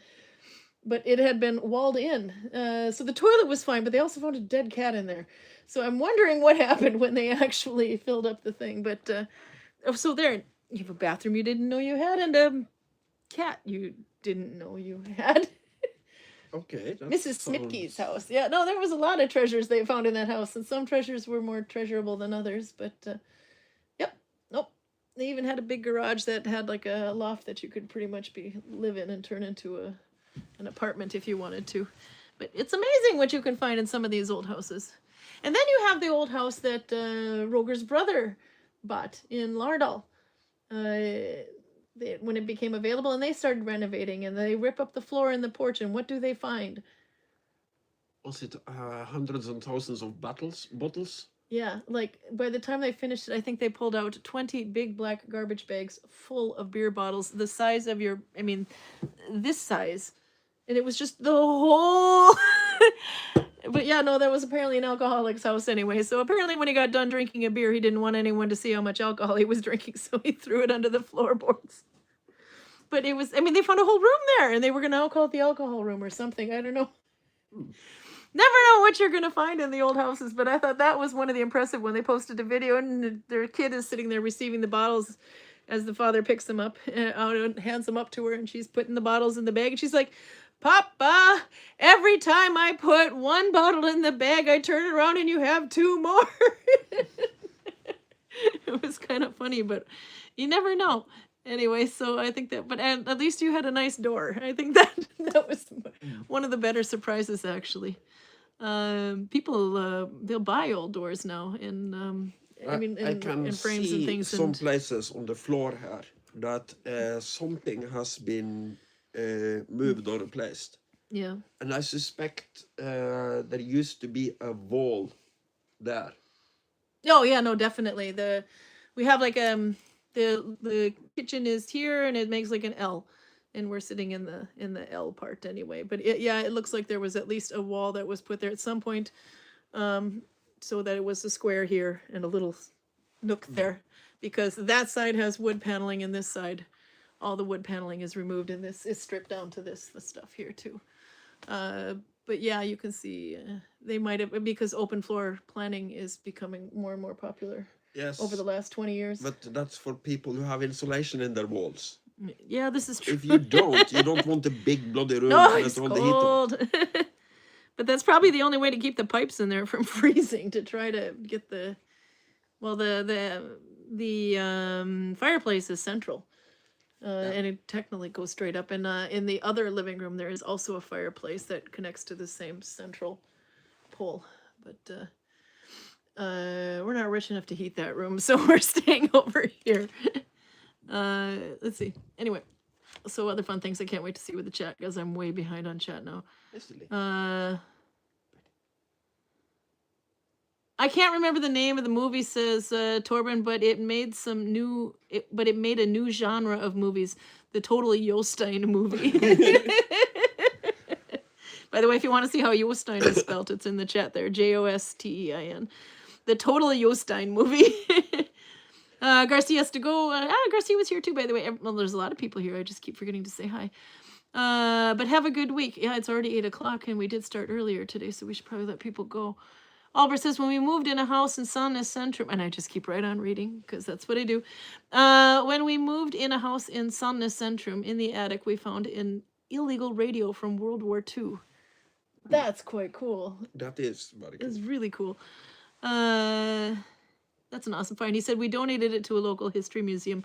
That's something your father did too with some things. What did you do to the cat to cause that reaction? I was playing with his legs, and he had enough of it, apparently. Basically stuck up his finger at you and moved off. What my father did. Didn't your father donate some pieces to the museum? Yeah, but that's tools. From, is it tools? Yeah. From his father's boat building. Yeah. The Coastal Museum at Flora, I believe, got all those tools. Yeah, that was it. I thought that was a nice thing too. But he also had. We can't find that radio. But his family, was born in 1943, so he was like 7 years old when the war started, so he could remember big chunks of it. And his family had a hidden radio. Originally, it was in their attic. Yeah. But when the Germans came to, they lived at a place called Vienna. When the Germans came there to search for it, and they are like this close to finding it, they get too nervous to have it in their own house, because if you are caught with a radio, you get shot. Yeah. So they moved it to a cave. And I was with him twice on the island looking for this cave. Really? But back when he was a kid, everybody had sheep and goat on the island, so all the vegetation was eaten away. Yeah. Now there are no sheep and goats, so everything is overgrown comically. So we know approximately where this cave is, but it's impossible to find it because it's a jungle. There was another thing I always thought was kind of interesting. My ex's grandmother, also my kid's great-grandmother, she was born around the same time as my grandfather, 1925. She said the reason she doesn't speak English, and a lot of people her age didn't speak English, is because they were not allowed to speak English. It was forbidden during the war. Yeah, Explain that one. It wasn't forbidden, but it's certainly not a good idea. No. Because obviously England is on the other side. There is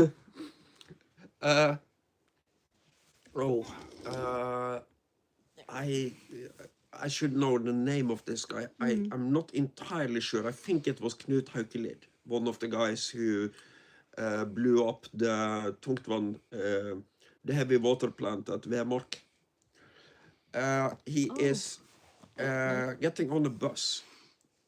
And when he gets on the bus, he's a saboteur. So he is carrying fake papers, he's carrying weapons, he's carrying explosives. And he walks on a bus, and then he discovers that the bus is full of German soldiers. So he gets really stressed. And when he starts walking down the bus, he dumps into a guy.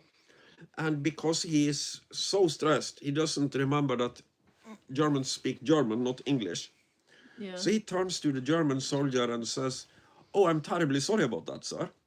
And the German soldier says, "That is okay." And then he goes and sits down.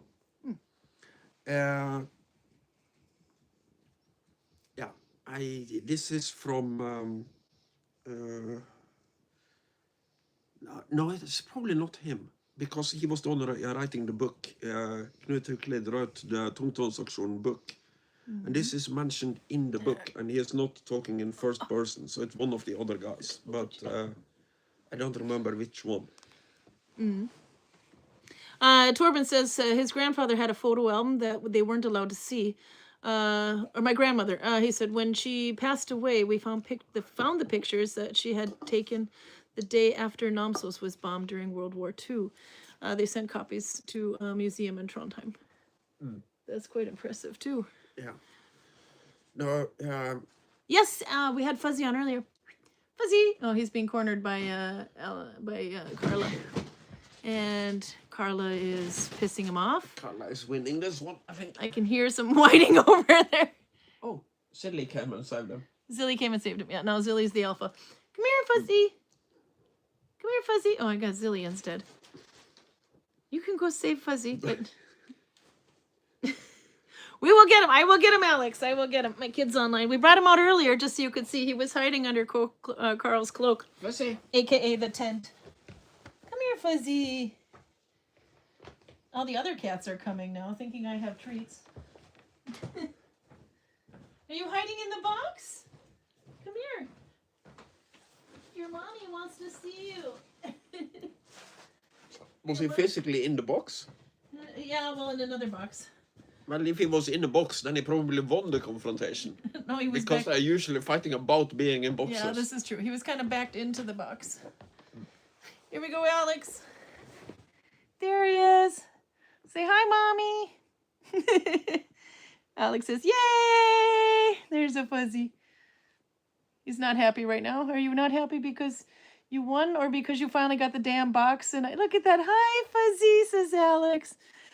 Because you won the damn box and I took you out of it. I probably made him mad. Yeah, there, and Alex is happy. Oh, that's about all the photogenic. He's going back to the box. There you go. Oh, Lipsika says, hi, Fuzzy. Curtis says, my family left the Netherlands between the wars.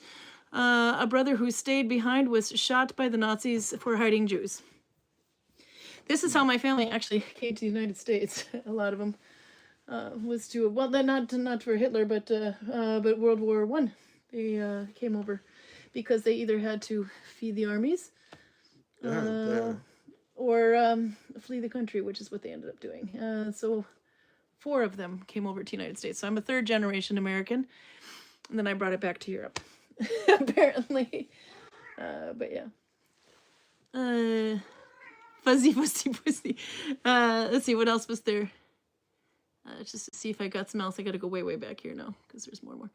When I lived in England, my signature drink was cider and beer with blackcurrant syrup. It's called a snakebite and black. I didn't know that. That doesn't sound like a drink for Karl. Okay, sorry, Pruda. Pruda says, if we need motivation to clean, there are ADHD body doubling clubs that meet on Zoom. I think I might be, I don't know if I'm ready to be confronted with my lack of cleaning. Outer says, hello from Sweden. She's in Sweden. 8- Celsius. We are in Viking Winter Play Festival. Okay, now that Pruda I know is online, I will show. I'm still drinking the dandelion wine in my very huge shot, my wine glass, my tiny wine glass, because Audra, sorry, did I say Pruda? Audra's alcohol content is so I don't know, but I know it's strong. I keep track of her friends, so she doesn't have to. No, my mind and my mouth don't exactly keep track of each other. So they're not connected. So I'm having this. This is the rest of the dandelion wine. I have my jar full. It is not a urine sample. It is Audra's dandelion wine. She just needed the bottle. I know Fuzzy wants to go back into his tent, apparently. But anyway, Audra, to tell you that I am still safe. The other bottle, I thought it was dandelion. It's Aronia wine. So I have one more bottle. This is it. When this is gone, you're gonna have to come to Gudvangen because I do not get sick on your wine. It's got to be a sulfite thing. I don't react to this one, so. There is some kind of weird triangular Mexican standoff going on here. Yep. Oh, I thought I saw some in the jar, but it's just dandelion stuff. Yeah, maybe. They're the two cats. And all of the cats are present in this one. 1, 2, 3. There you go. I think he is waiting for her to lose concentration so he can attack. Your mommy said bye-bye. He doesn't want to get involved. No. So what's going on here with this? You are like the god of cats. You have all the cats. You have one on your knee, one under your coat, and the other one is just looking for a spot.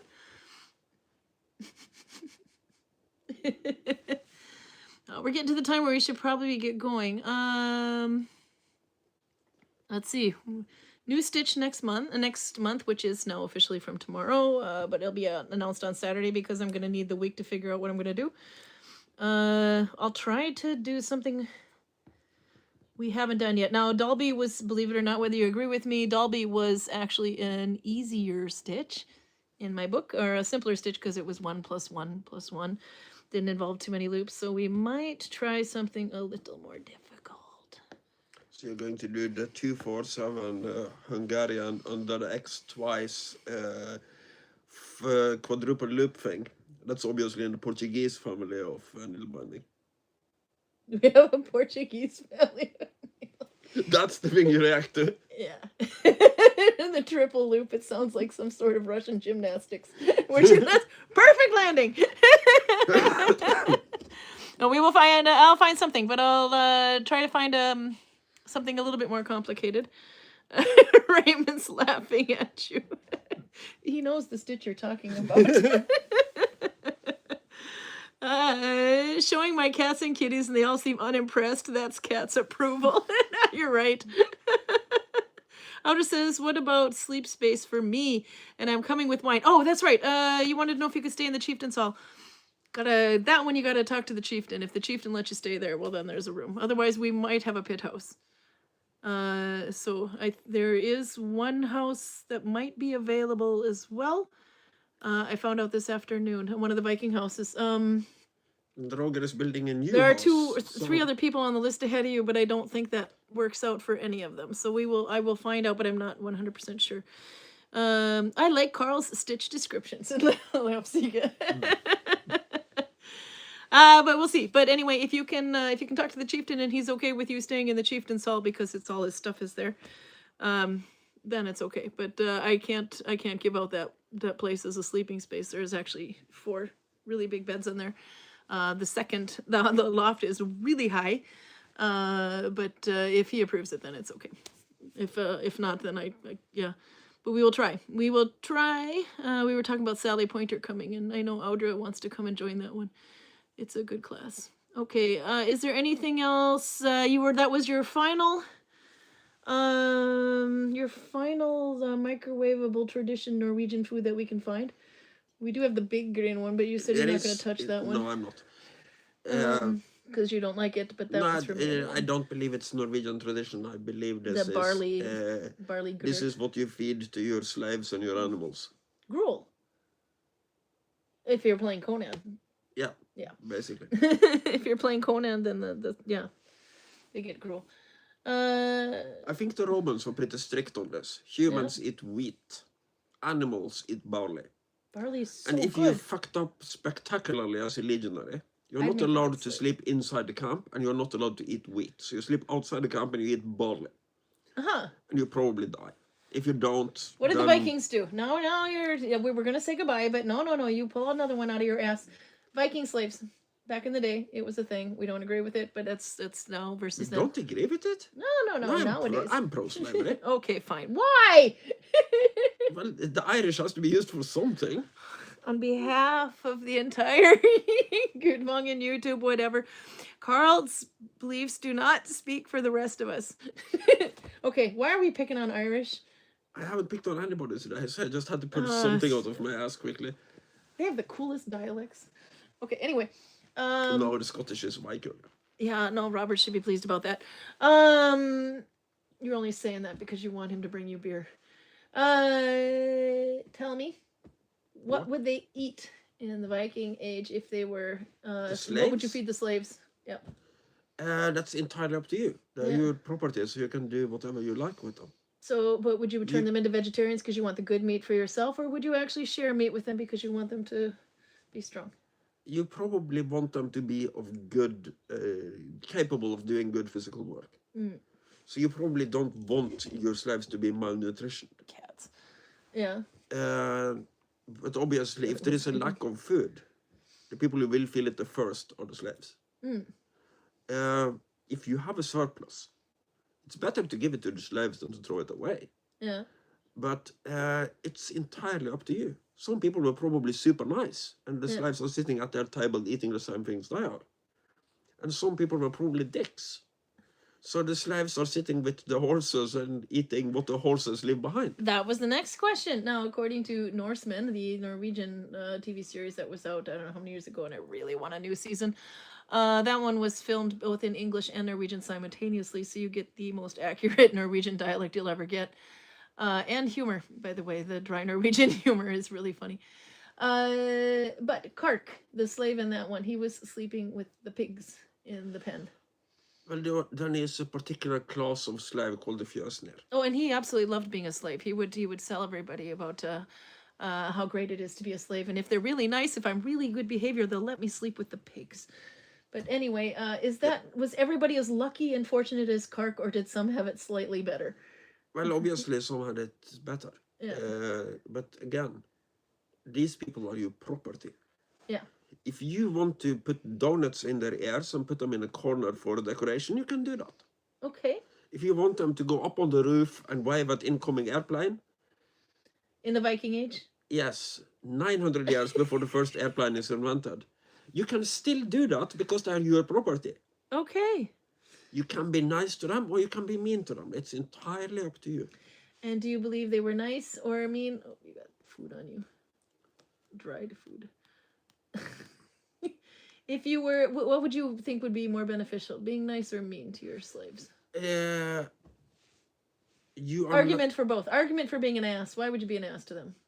Because you might have limited resources and you want your son and daughter to be fat and happy and you don't really care about the slaves. Okay, and why would you be good to them? Because you want them to be loyal to you.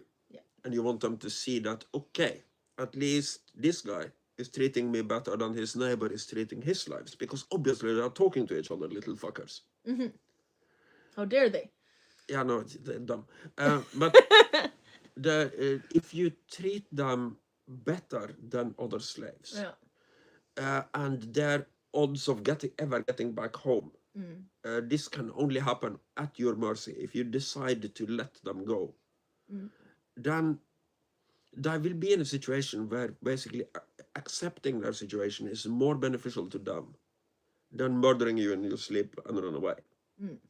If you pressure them too hard, that's exactly what's going to happen. Because everybody has a breaking point. Yeah. Obviously, if you terrorize them, you can probably break them. But then the question is, how useful are they for you now? Because they're broken, yeah. There are examples of slaves doing things in the sagas that sound really stupid. But if you look at it from the slave's perspective, they don't really fucking care who wins, loses, or is murdered in an Icelandic feud between families. So there is a story of one family being attacked. They take two of their slaves and run over to the neighbor. They are our friends. They'll come and help us. Go and tell them to help us. As soon as these slaves walk into the neighbor's farm, they are doing the harvesting. Yeah. So somebody just points at them and says, hey, you two, help out. Yeah. And they help out with harvesting the whole day. And at the end of the day, they go and, oh, by the way, why are the two of you here? You belong to the neighbor. Oh, yeah, the neighbor is being attacked. We'll come over to ask for help. Because if they are completely broken, they're not using common sense anymore. And they also do not care if you live or die. But if they would be loyal, if they have an investment in you doing well, so you can give them even more fine things, give them nice clothes, be nice to them, and maybe even give them their freedom someday, they would absolutely tell the neighbor that, hey, they're being attacked. You have to help. Fuck your harvesting. You might be next. And if you have somebody who's on their own will, wants to help you, wants things to be good for you and your family, that's obviously a hell of a lot more valuable than somebody who just blindly follows every instruction you give them because they don't want to get beaten up. But if you are too nice, then they steal your boat and row to Ireland. So it's a balancing act. By the way, in reference to the plane, there's Raymond saying, laugh out loud, 900 years waiting for planes to come. It's like the Coke, what is that one in Africa? They had showed like Coke falling from a plane and it like started a whole thing. A bottle of Coke, not Coke. The Coke, gods Coke, must be crazy. The gods must be crazy, yeah. Anyway, that one. And then there's Roger going, the plane, the plane. That's kind of what I had going through my head, I gotta say, when you said that. And then there's Jeff Foxworthy. He's, the plane, the plane. Well, he's 14 years old. I mean, he should be saying the plane, the plane. Anyway, it was about a lady, a mom being very proud that her kid was, like, he said, look at him. He says the plane, and he points. And he's like, well, he's 14 years old. But anyway, you might be a redneck. There was one other thing I was going to get to, because you make a really good point on your tour about treating your slaves well. What's another really good selling point for keeping your slaves well being cared for? It's basically that if you treat them reasonably decently, your odds of waking up the next morning are higher than the odds of you not waking up the next morning. Because they will be taking care and sharpening your tools. Because there will be weapons and tools lying around. Yeah, that was it. And you do have to go to sleep at some time, and yeah. No, yeah. Anyway, is Karl describing the stage of Dobby the Slave from Harry Potter? Is Karl describing the saga of Dobby the Slave from Harry Potter? Yeah, I think so. Dobby is a very, very good slave in the magic elves, but the thing is with the house elves, which make great slaves, is they are actually extremely powerful and oftentimes more powerful than the wizarding family that has them taking care of them. Well, to put not too fine a point on it, that's generally not true about the Irish. No, okay, fine. I tried. But anyway, this is like the long goodbye. We said goodbye like 3 times, and here we are still. You're turning into a great Minnesotan, Karl. So next Saturday, I would say 7 o'clock to be on a safe side. If we happen to be ahead of schedule like we were today, we could go on a little bit earlier. So today was 6:30 instead. But for 7 o'clock is a safe bet. And I think it's been flipping forever since we actually kept it to 1 hour, which is usually what we're doing. We are now on over 2 hours, actually. 2 and maybe, God, is it almost 3? 8:30, I can do math. Anyhow, no, it's 2 hours. So we should get going. Maybe you should wish for a clock for Christmas. No, just a brain would do. Maybe a calculator. But and I'll be happy. You know there's one on my phone. But, nope, we're going to go We know that we have been on for a long time when she stops being annoying and goes to sleep. She's been like that most of the... No, that's true. She was hunting the cats. We're on 2.5 hours. Okay, Peruta's got a calculator. And I believe that's probably Audra spamming the emojis, but I don't know, but I'm loving the emojis. Look at them all flying up. It's like... First, it's a bunch of hearts, then it's a bunch of laughs, and then it's like 100s and everything, and then there's a couple of these, and they're... It's funny anyway, but I'm loving the emoji spam. And the one thumbs up on my viewed video, because it was me when I logged in, I did a thumbs up. Anyhow, no, seriously, we gotta go! Oh, speaking of thumbs up, Roger Lucken was really impressed that Georg turned off his car today. Oh, no, I couldn't figure it out. I was pretty sure it was his car, but I wasn't sure because we do have Freeman in the village this weekend. They'd like to freeze too. And there was a car outside my office window that was running on idle for well over an hour. So I put on staff chat, our internal chat anyway, did somebody leave their car running? And then about an hour and a half later at total time, so total run time would have been about an hour and a half or so. It turns out it's our chieftain's car, and he goes out and said, oh, never mind, it was mine, I forgot to turn it off, but it's off now. And then somebody apparently sat on their phone or picked it up at one point and spammed the thumb button. That would be the secondary chieftain. So we're assuming that he's very, very, very thrilled that Georg finally turned off his car.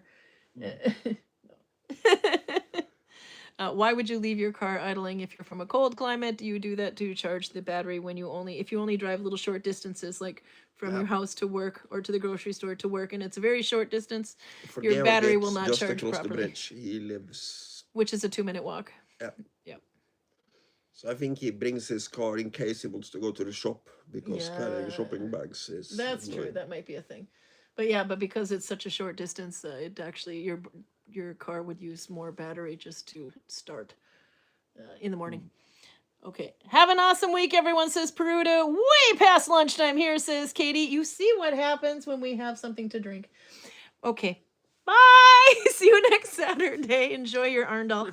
It's gone. Yeah, no, but you can have some pulse. Okay. See you.